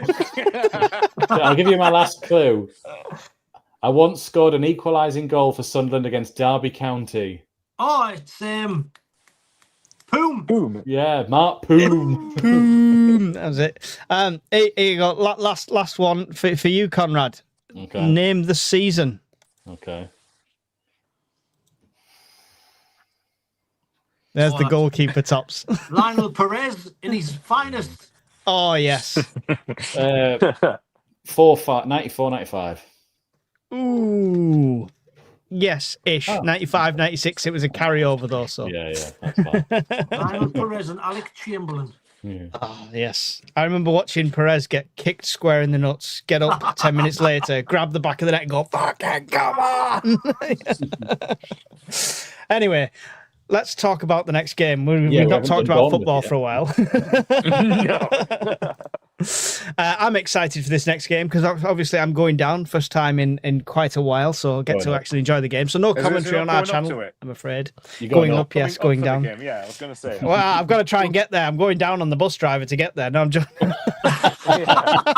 Too much information. Too much information. times are hard, lads. It's Christmas and I've got 27 kids. Come on. Married You man easily with beat Chris 27 Coleman kids. in a fight. I'm a married man with 27 kids. I'm a married man with 6 kids. Excuse me, I'm a married man with 27 kids. Get it right. Yeah. Beat Get 'em, that. lads. All right. No, so Bournemouth. Wayne, we'll have you first then. What's your thoughts going into this? Because you were the only one that said we should go 4 at the back for the last game, and we didn't, and it didn't pay off. So I think we have to go 4 at the back this time. I think we'll definitely revert back to that. Who he plays, I don't know, because after the game on Saturday, he could potentially make a few changes, couldn't he? Really. Now there was a lot of poor performances, I thought, at the weekend. Me personally would probably stick with a team that I probably went with, that I thought should be for Fulham. I think Hume would miss out. I think McQualia, Ballard, Alderete, Reinaldo, with Xhaka Siddiqui in the midfield, with Lafayette, Talby, Isidore on the left, and Brobby up front. That's the way I would go. I just think now is the time to make them changes. I just thought we looked flat at the weekend. When I've done my video earlier, the preview video, and I thought at times on on Saturday that it looked as though Xhaka and Siddiqui were pulling out the challenges, not to get booked, which for me was a worrying sign. Yeah. Really, really worrying sign that they're pulling out with tackles, and I'm more and more worried that they're going to get this yellow card before the Mags game. I can really see it. But for me, I would definitely revert back to that back four for the weekend. Bournemouth are on a bad run of form. They're not won in 3 games. Now is the perfect time to play them. So, Would you see them get a card in this and go out for the City and Liverpool game though? Do you mean as in one get booked for Liverpool and then the other get booked for City? Is that what you mean? I think for me, there's one got to get a card Saturday and one got to get a card Wednesday. I think it has to be. I couldn't believe it. Not one of them got booked at the weekend, and when I saw them pulling out with tackles, I couldn't believe it.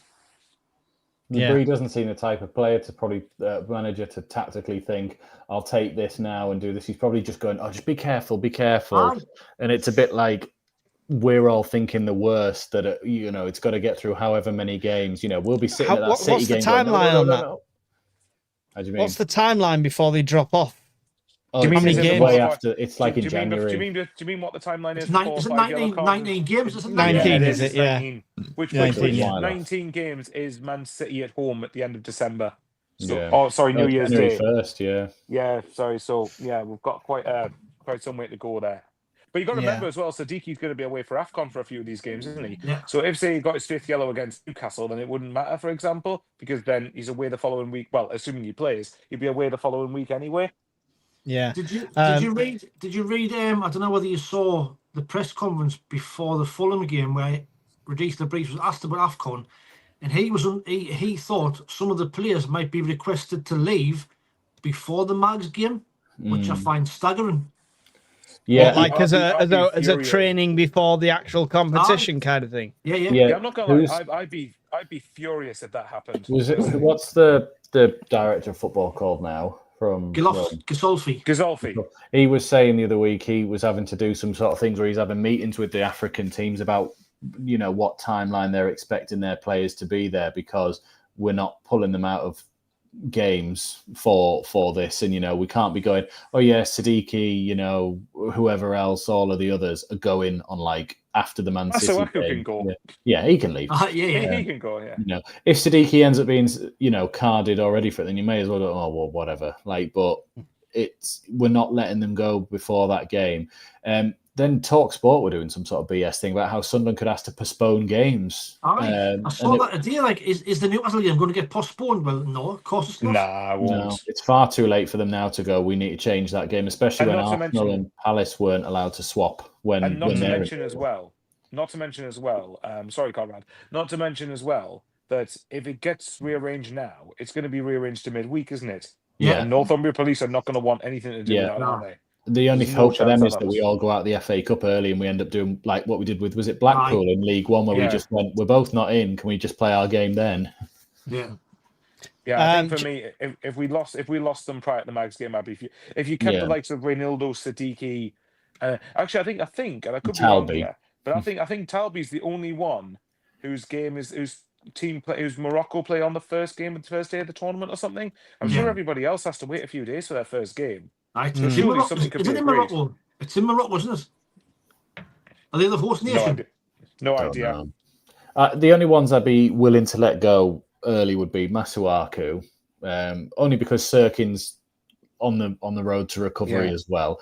Adingra potentially, anyway, especially if we were mentioning Isidore potentially playing out on the left for the next few games, Wayne. So especially if you can put him out in that position, but I'd want to keep Siddiqui, I'd want to keep Reynaldo, and then probably Traore and Talby. Anyone know how to do dodgy passports? We'll just send them Matete and Bard and people like that. He's just lost some weight. He's all right. I'm sure the club keep hold of them at times, actually, so we could just say we lost them. Yeah. His passport's not valid. On that with Gisolfi, I think what Regis Lebris was saying is that because it's not a FIFA competition, it's kind of at the discretion of the club. Right. And I don't want to deny the players the opportunity to play in AFCON, but it's a bit like your priority is Sunderland, Sunderland's priority is that game on December 14th. Do you think they'd ever give that choice to the players? No. But I'm not being. But to be fair though, like it's not like it's not like we're asking them to miss the tournament. This is the Newcastle game is a week before the first game of AFCON. So like surely a week Get on a notice flight is that enough night. time. Like, Yeah, exactly, and either that night or very early the next morning at latest if they want to. Like, and I get it for them, for a lot of these players playing at AFCON. Of course, it's a huge thing, but I think they will. I think the local lads will let them know about this. But to me, the area, the region, I don't think Xhaka would allow it. No, exactly. We'll have a whip round. We'll get you a Ryanair flight. We'll even pay for the extra baggage allowance. We'll splash out. We're only paying for stand-in cabin.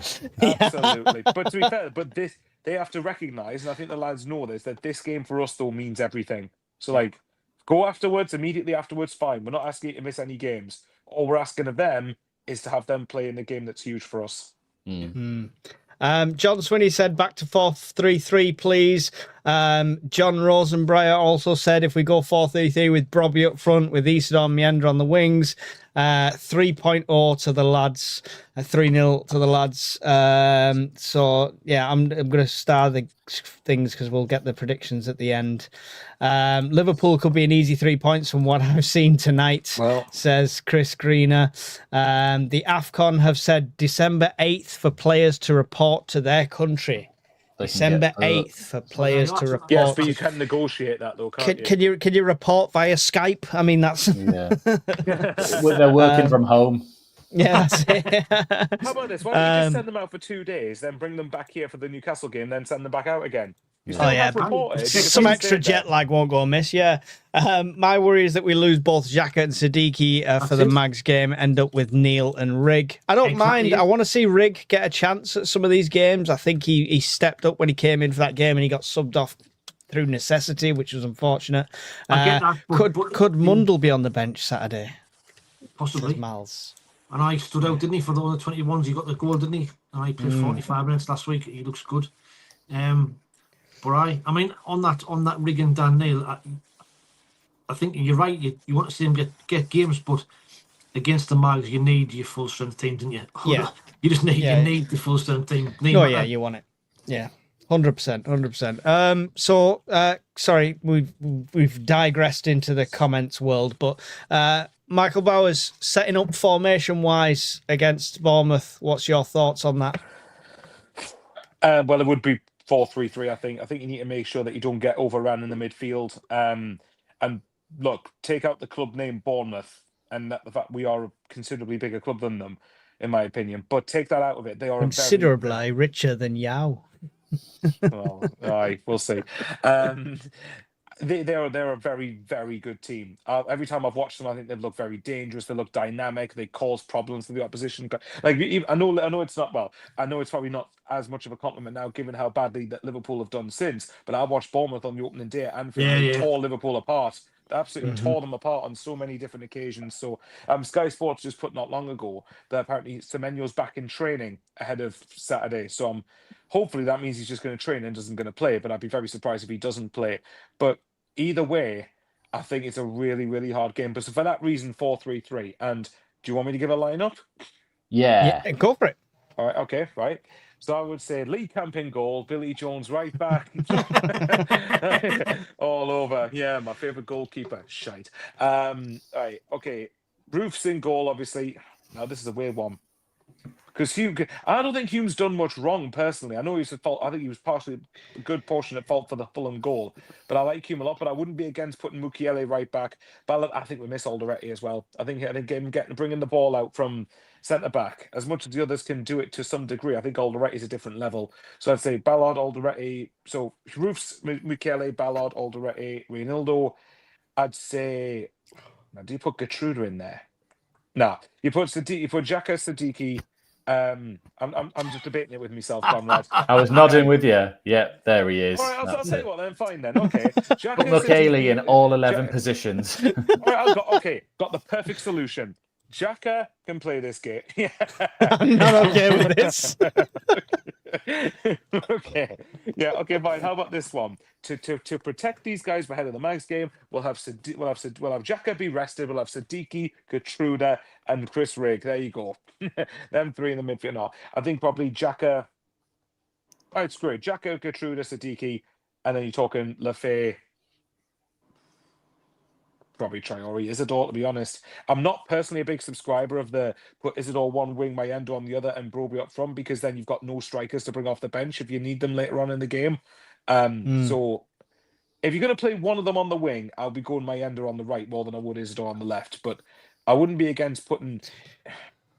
It's a tricky one, though, because if you're going to put Talby there, he's generally going to be on the right, because Lefay is often on the left, but I think the Talby is much more effective on the left-hand side when I've watched him. So, but I would probably say Lefay, Traore, Isidore, but I wouldn't complain if you put Talby at left wing and took Lefay out.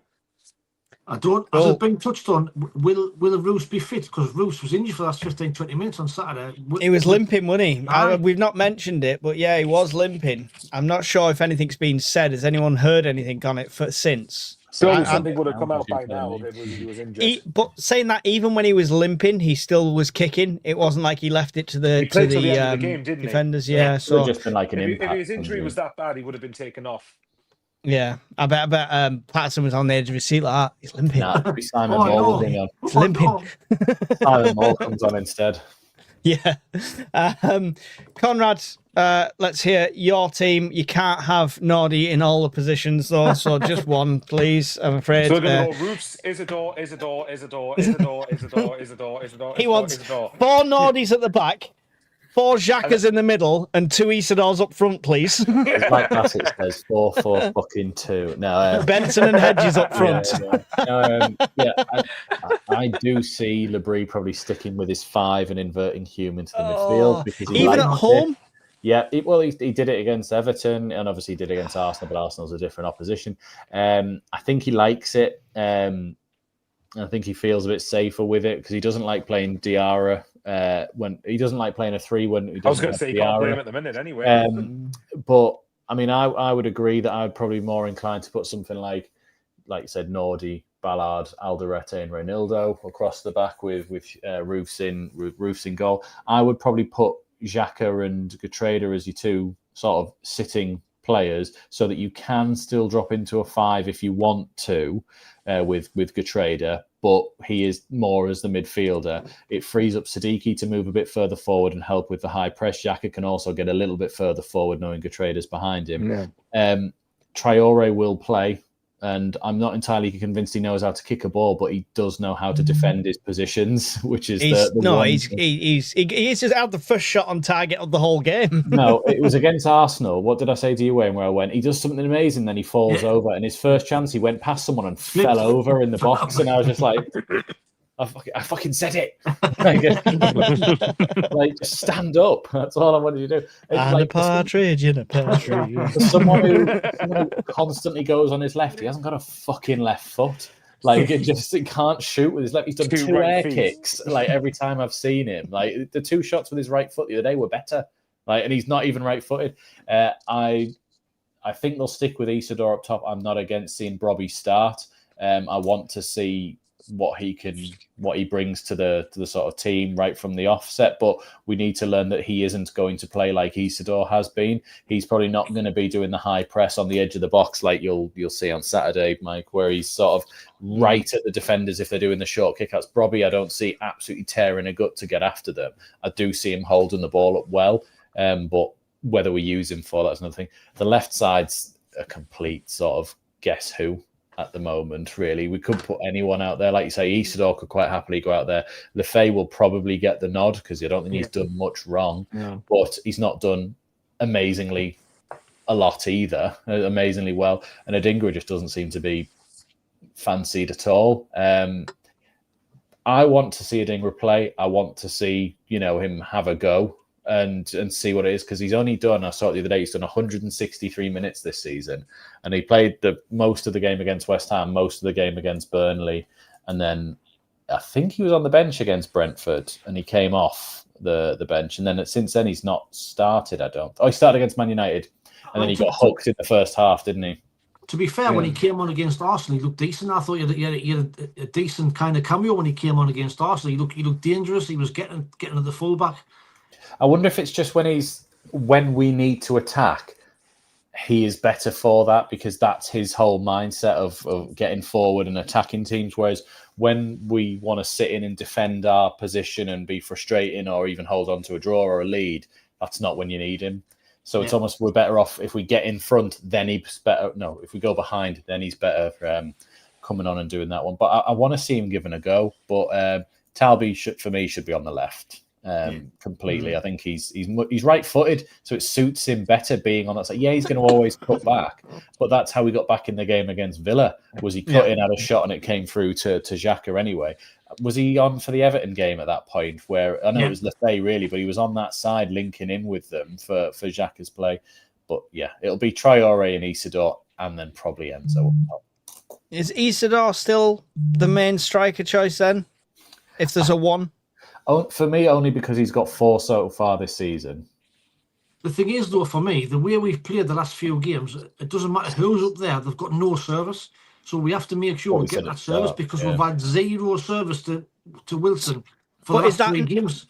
Is that not where, right? No bias here, Conrad, but is that not where Mayenda comes in? Because we saw it so many times last season that the frustration sent him back to midfield to pick up the ball and make that run. You know, when he's not getting the service, he gets frustrated and he goes and makes something happen. Right, and he's not had a chance to do it. You've reeled me in, and I hate you for it.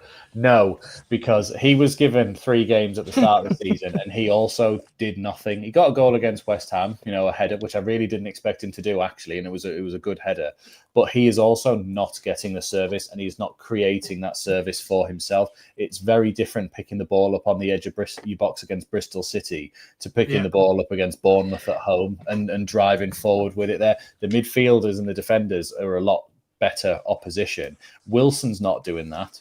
Well, the last thing you want to do is keep playing Isidore up front on his own if he's stopped getting goals. It's all right, he's had the form, but if he's stopped, if it's not happening. There's Everton, Arsenal. It was only 3 games ago he scored. Yeah. I know, it's not good enough. It's not good enough for a Premier League striker. Mayenda's the first week of the season and should have scored against Burnley. To back what Conrad said, though, if you look at it, Isidore's goals, if I'm right, has contributed to getting us 5 points this season. Yeah, you got 2 extra against Brentford, extra 2 against Brentford, 1 against Villa, and I think obviously he contributed at Chelsea. So I just think he's not doing enough in my eyes. This is not for me, Andy. This could be Brobby. This could be Brobby going in instead. But I'm just saying he's not doing enough for me at the moment to guarantee him that starting spot when we've got Brobby and Mayenda as options that are on par. Like what Wayne said, though, I think you could put anybody up there at the minute. We're not getting the ball to them. No. We're not creating an opportunity for them. Isidore got 4 feeding off scraps this season, really. Mayenda got 1 somehow. He jumped Max Kilman and headed it in the far corner. Brobby fed off of a flick on. It was the only opportunity he's realistically been given this season. I haven't seen him had another shot apart from that. He didn't even fancy turning the Chelsea player and having a shot, which I thank him for. But as a striker, you would think turn and shoot. You sort of got 1 guy up against you. You'd have a go at it. But they're not getting it. None of them are getting the service. So he'll stick with what he knows, which is Isidore is high pressing and really good at winning the ball back, or at least trying to help us win the ball back. Defensively as well. Yeah, exactly. So that's why I think I'm not sitting there harping on at Isidore because I think he's amazing and he should have got 10 or 15 for us so far. He's not had the chance to get 10 or 15, but Mayenda wouldn't have had the chance to get 10 or 15. Brobby hasn't had a chance to get 10 or 15. We're not going to, unless we can create something for them, we're not going to get more than 1 or 2 every 3 or 4 games. Again, it comes back to what I said before, though, that if we're really wanting to have all of these top-end sort of options, unfortunately, they cost a shit ton of money. They cost... So it's, for example, it's rare we've been on. So for those who've on Spotify, Jimmy Paddy put, it's rare where we've been on prolonged attacks, then we then score. We score our goals from out of nowhere. Now, we are KO teams. Well, but well, this is it though, because if you look at it, most of the time we've been quite clinical with our shots. More times than not, we have been quite, we've had 1 shot, it tends to go in the back of the net. And I've noticed personally that the Premier League, you don't get as many, teams don't have as many chances even against you, not as many, but the quality of the chances is much higher. Just 24. Yeah, 24 if you're Fulham. Apart from Fulham, Fulham was an outlier in that regard. Probably Arsenal, to be fair. But the point is, I think, again, for a lot of these top draw players, unfortunately, it probably costs about 200 million quid these days in the Premier League to assemble an attack that's going to get you, 3-4 goals in many games. And that's Well, the look, thing. Arsenal have spent 70, 80 on Gyökeres, he's got 2. Man United have spent 70 or 80 on Sesko, he's got 1. Money doesn't not a always guarantee. depict goals. Exactly. Look at Liverpool's giant flop of a signing. However, I mean, with Gyökeres, for his he's not scoring goals or as many goals. He brings people into play, holds the ball. He's an excellent That's what striker, Arsenal were saying. They were bringing Yeah. it, that he brings the rest of the team into the game, Exactly. where he takes their attention of the defenders away, which is what we're saying about Isidore, which is, okay, you're not scoring that many, but you're doing Well, another job. I said that at the start, that Isidore and Traore coming off in that Fulham game was a mistake because they were the only ones putting that pressure at the other end. But to be fair, Traore is probably our best player, to be fair. And he fell over To be twice fair, still. if you add to what Mike's saying, though, right? If we're talking, and I agree with Wayne, one of the things I love about even when we were in the Championship, when Coventry was at Coventry, I noticed that Gyökeres is just a fucking brilliant striker, and I think he's one that I'm not surprised he's ended up at a club like Arsenal. But for what he does, on paper, I would argue Bobby could do that for us if he gets fit enough, where he's someone who can get the ball into play, and he's got some of the thickest thighs that I've ever seen in my life on any footballer. So I think, could he not be the person? Is it fitness, or is it just time to gel with the team with him? I don't think it's fitness at this stage. I think it's style of play. We're not a team that camps teams in and gets a lot of ricochets around the box or little touches. So because we don't have a striker where we get the service to him, he's kind of redundant in almost that sort of position. The thing is with a lot of the issues around the attack is more that if next season, for example, we're still in the Premier League, then I think you could have the leeway to then go and sign a few of these players. And remember, I think PSR that I've talked about some biggest thighs is Paul Butler. True, like Paul Butler had massive thighs. Yeah, but the point I'm getting at is, if this season is the last season with PSR, isn't it? It's getting replaced with squad cost ratio next season. Now, basically, long story short, I think apparently you could spend 85% of your turnover on players, basically. So if we can just survive this season and make sure we're still in the Prem next season, then I think you might see us go splash out quite a bit on. So you lot stop buying the Chinese cheap shirts and buy from the club shop. It's going to count next season. Yeah. If you want us to sign Mbappe, that's what we're going to have to do. Absolutely. Oh, was it Osama Dembele or whatever? Dembele. The KLD was pictured with a few years ago. But the point is, I think next season it'll be interesting, and this is where I think I wouldn't be surprised if next season we did go out and splash a bit of money on it. But this is why I think this season, I remember we had to assemble a new team this year, and we had to prioritize athletic midfielders, athletic defenders. We had to spend our money across the park to give us a chance of staying in games. So even if the wins we get this season, more often than not, will probably be 1-goal victories. But as long as we get enough of them to make sure we're still in the league next season, then that's fine by me. Totally agree. Or in Europe. Well, hey, Mike, we could say finish 17th and win the FA Cup. You never know. Either way. I mean, if you look on Saturday, how many times did we get in good positions, and the final ball was absolutely shocking. But but what I was saying before, Wayne, I don't think you're in, but we seem to want to do this walk everything in and find the perfect angle. At moments, the whole crowd's when it's Xhaka's feet and he's got a bit of space, he's shouting shoot, then he's passing it on, then shouting shoot again, he's passing it on. Nobody wants to take that gamble. Nah, I totally agree. Which is fine as long as you have a shot. Hang on, Proctor's still not the striking coach there, is he? Yeah. That's the problem. They're facing the wrong goal. That's the problem. So what we need to do then is just get Gerrard to coach our midfielders to shoot outside the box accurately and to make sure it's not a max power level. Just have the confidence. Have the confidence. You've got the faith of the crowd. Have the confidence to at least have a pop once or twice. Nobody's going to hold it against you if you sky 1 or 2. If you do it every single week, or you start turning into Roberts, then we'll have an issue. But the thing is, though, on Saturday, the conditions, it was pissing down a greasy pitch. That's where you should be shooting from outside the box. Because it could happen. Yeah, exactly, 100%. I'd rather have 24 shots like they did, even if they're all over the place. So, anyway, score predictions for this one. I'm going to abstain. from this.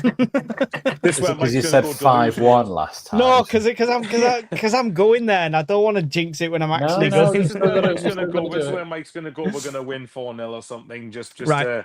3-1 to Sunderland. I'll go first. all right. You've took my score because I've gone 3-1 as well, Mike. Okay, there we go. All right then. Maybe I'm showing a lot of respect to Bournemouth here, but I'll go 1-0. And to be fair, 1-0 at least would take us to halfway towards 40 points, so it wouldn't be bad for me. That's a one loss, and all that pessimism starts oozing back in. I almost had you talking about Europe last week, Michael. I almost had you.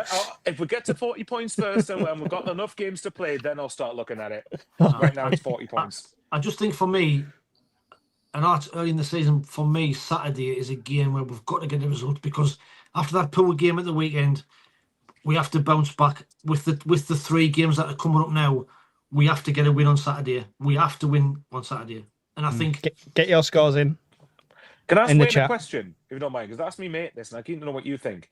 Are you like me in that the main aim this season is to get the 40 points first and avoid relegation? 100% for me. Right. So 17th place is where we should be. So ignoring Mike's eye roll and the fact he thinks we're going to get Champions League, right? Right, ignoring that. No, guaranteed 17th by next week, he means, Mike. Yeah. All right. Yeah. Right, and then you start counting your positions up. Yeah. Well, what I was going to say to Wayne was, even if we say we didn't say the next 4, so Bournemouth, Liverpool, Man City, Newcastle, right?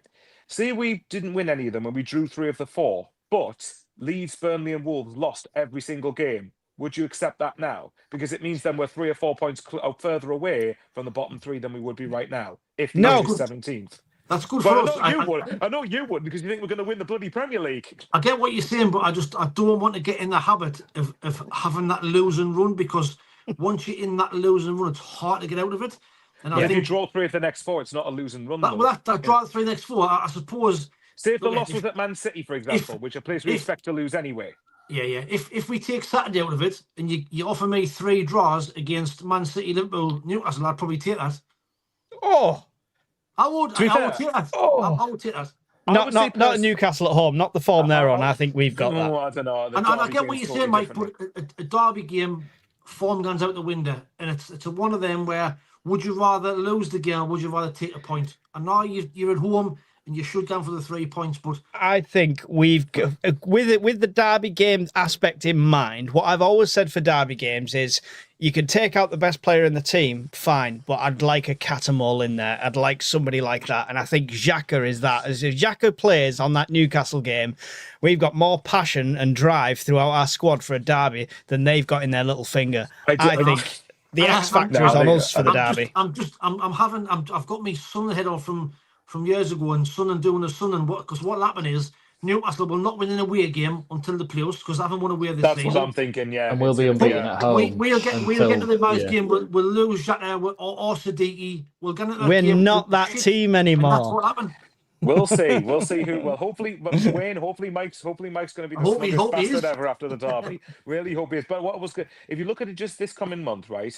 Yes, as in December, after Saturday, of course, we're in December, fixture-wise. But if you're looking at Newcastle, as much as I want to beat them bastards, as much as any Sunderland fan does, as much as I really want to stick one up them and, showcase them for how arrogant they are, a point there for me is that for me in December, the big game for me, if we're looking at avoiding relegation, is Leeds. Take out the derby. Leeds is the game for me where I think. So if, say, for example, we drew against Newcastle but we beat Leeds, I'd probably take that because if you think about it, if we avoid relegation, we're going to play Newcastle again next season in the long run.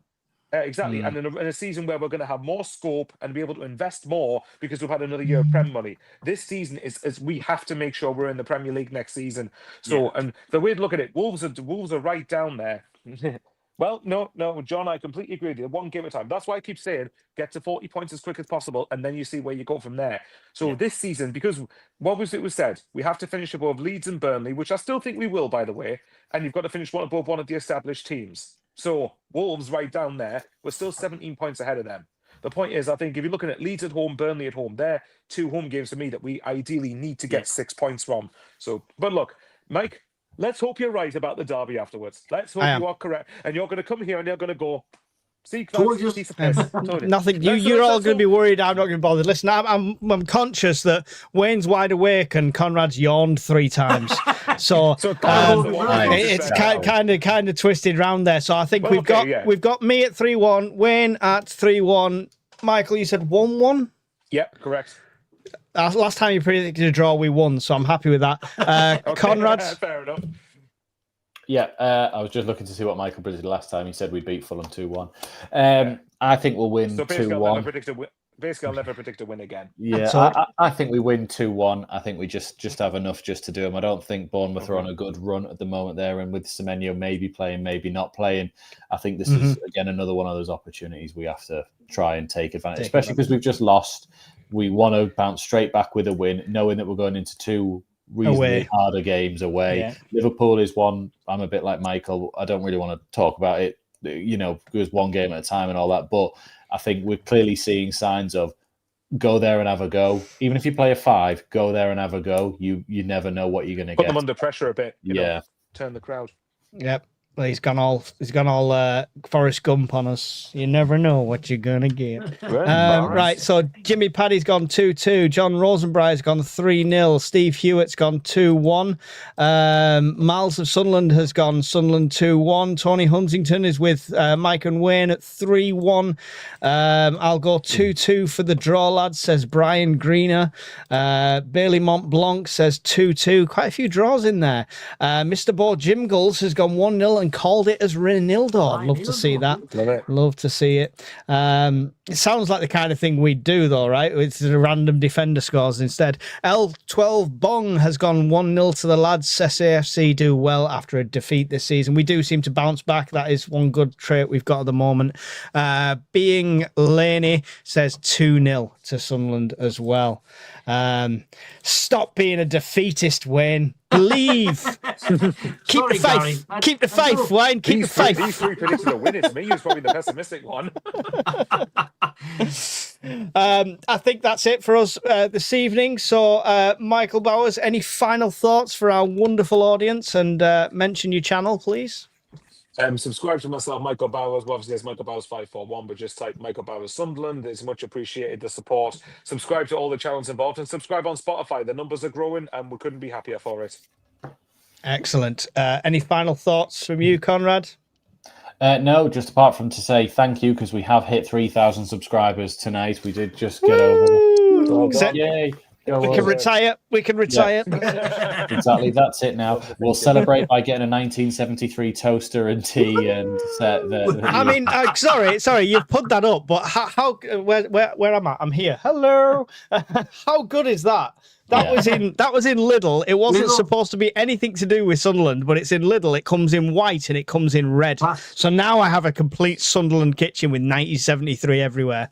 Exactly, it's awesome. But yeah, thank you all. 3,000, and we're doing pretty well. So go subscribe to these 2 as well, and we'll see you all. I think next week is going to be on a Thursday because the Liverpool game will be on the Wednesday. So we'll be doing Thursday midweek Mackems next week. Yeah, my brother's gone 3-0, so we'll have a little battle when we go down there. Wayne, final thoughts and mention your channel if you don't mind. Just to echo what these lads have said, my channel only fills in SCFC. Head across there and give it a like and a subscribe. I think I'm 120 away from 5K, which will be an absolutely phenomenal achievement for me. Keep going. Never thought I'd get anywhere near that. So if I get the 5K, I'll be over the moon. So thank you very much for everybody who's watching, subscribing, and putting comments in. Greatly appreciated. And we'll see you next week. When do we start announcing it by adding them all up and say, between us, we've got 20,000 subscribers? 50,000, yeah. Yes, excellent. Thank you from me to the lads for all giving up their time, even when Wayne's in an incognito location in a suspicious hotel. I'm in Blackpool in a Premier Inn. That's where I am. Oh, it's even worse. I'd have kept it incognito. Thank you for everyone giving up the time. Don't forget, all the 3 channels are up above. They'll all be down below in the links as well afterwards. Leave your comments, leave everything like that, and show some love. And we won't have a live commentary on this channel this week because, I'm not there to do it, and Conrad just doesn't like you enough to do it for you. So I'm out drinking. And yeah, we'll see you in next week's Midweek Mackems. Take care. Got Conrad on the mic, got Bowers on the keys, got Wayne with the banter, and it's all about me. Midweek Mackems, your weekly dose of chaos. Midweek Mackems, we're back to take the crown. I know it's hard to get along with the league being so strong, but don't you worry now, just sit back and listen to the song. Midweek Mackems, your weekly dose of chaos. Midweek Mackems, we're